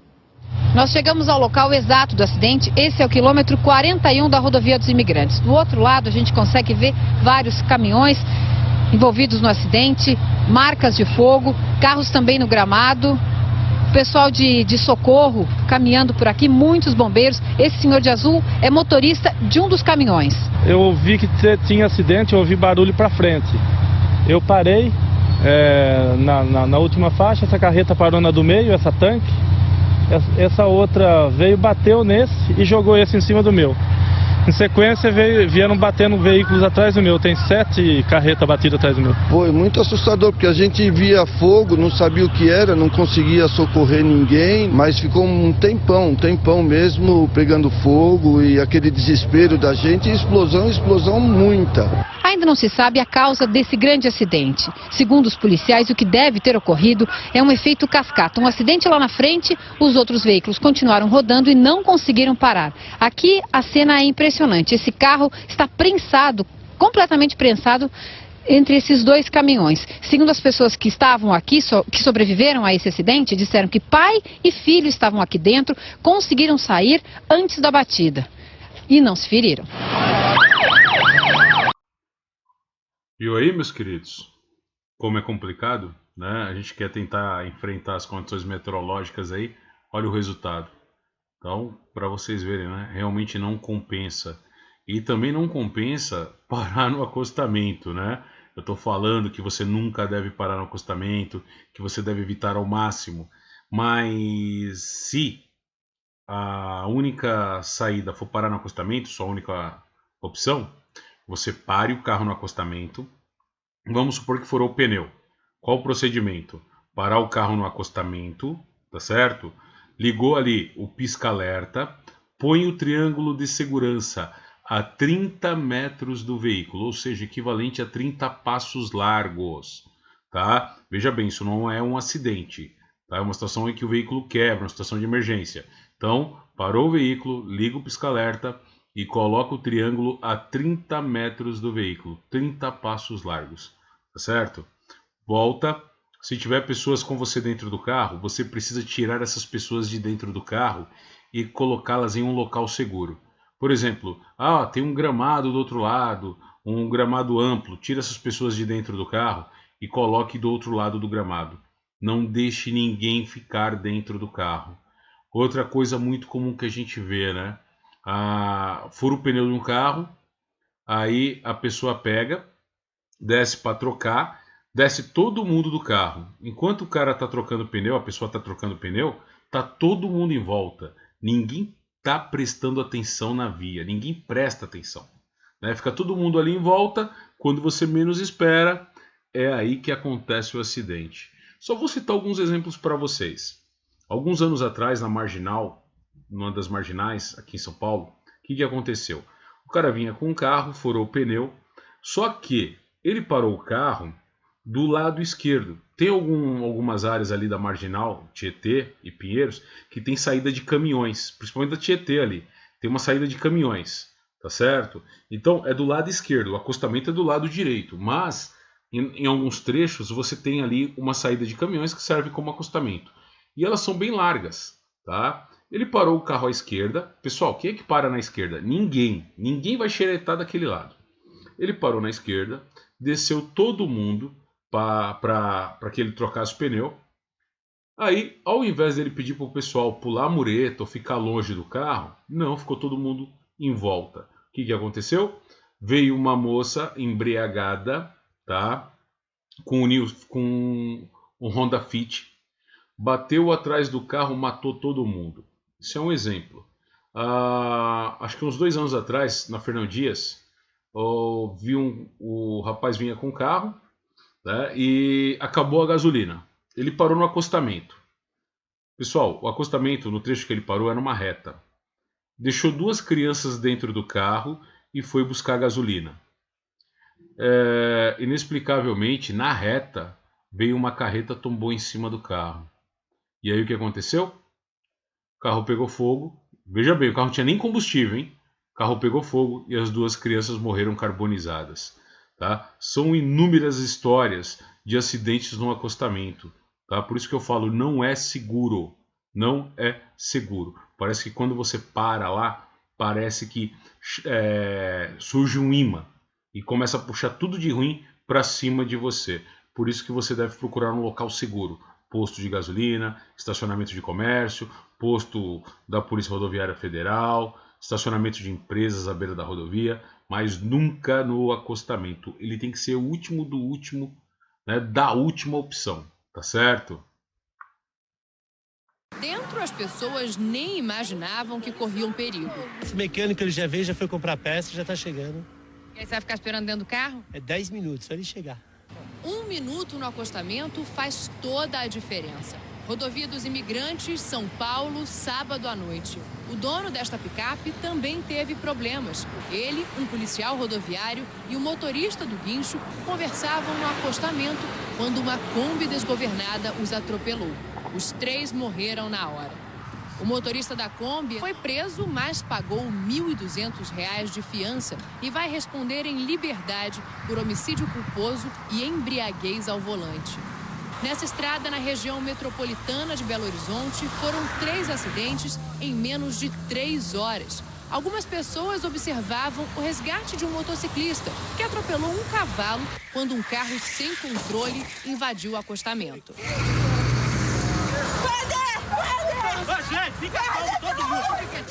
Se não bastasse, um caminhão de areia não conseguiu parar e bateu em um carro do Departamento de Estradas de Rodagem que atendia a ocorrência. Um veículo parado no acostamento de uma rodovia. Esta é uma cena comum e se torna ainda mais frequente nas férias de julho, quando muitas famílias saem de carro para viajar e ninguém está livre de um imprevisto. Mas para que ele não se transforme em acidente, é preciso tomar alguns cuidados. Evite parar próximo a curvas. Ligue o pisca-alerta. Coloque o triângulo de sinalização conforme a regra de trânsito, a 30 metros do carro. Depois saia do veículo e espere socorro fora da estrada. Deu para ver aí, pessoal, por que eu falei do acostamento? Tá? Viu aí? Complicado, né? Mas fica aqui o alerta, tá? Evitem parar no acostamento, tá certo? Vamos falar agora do vento.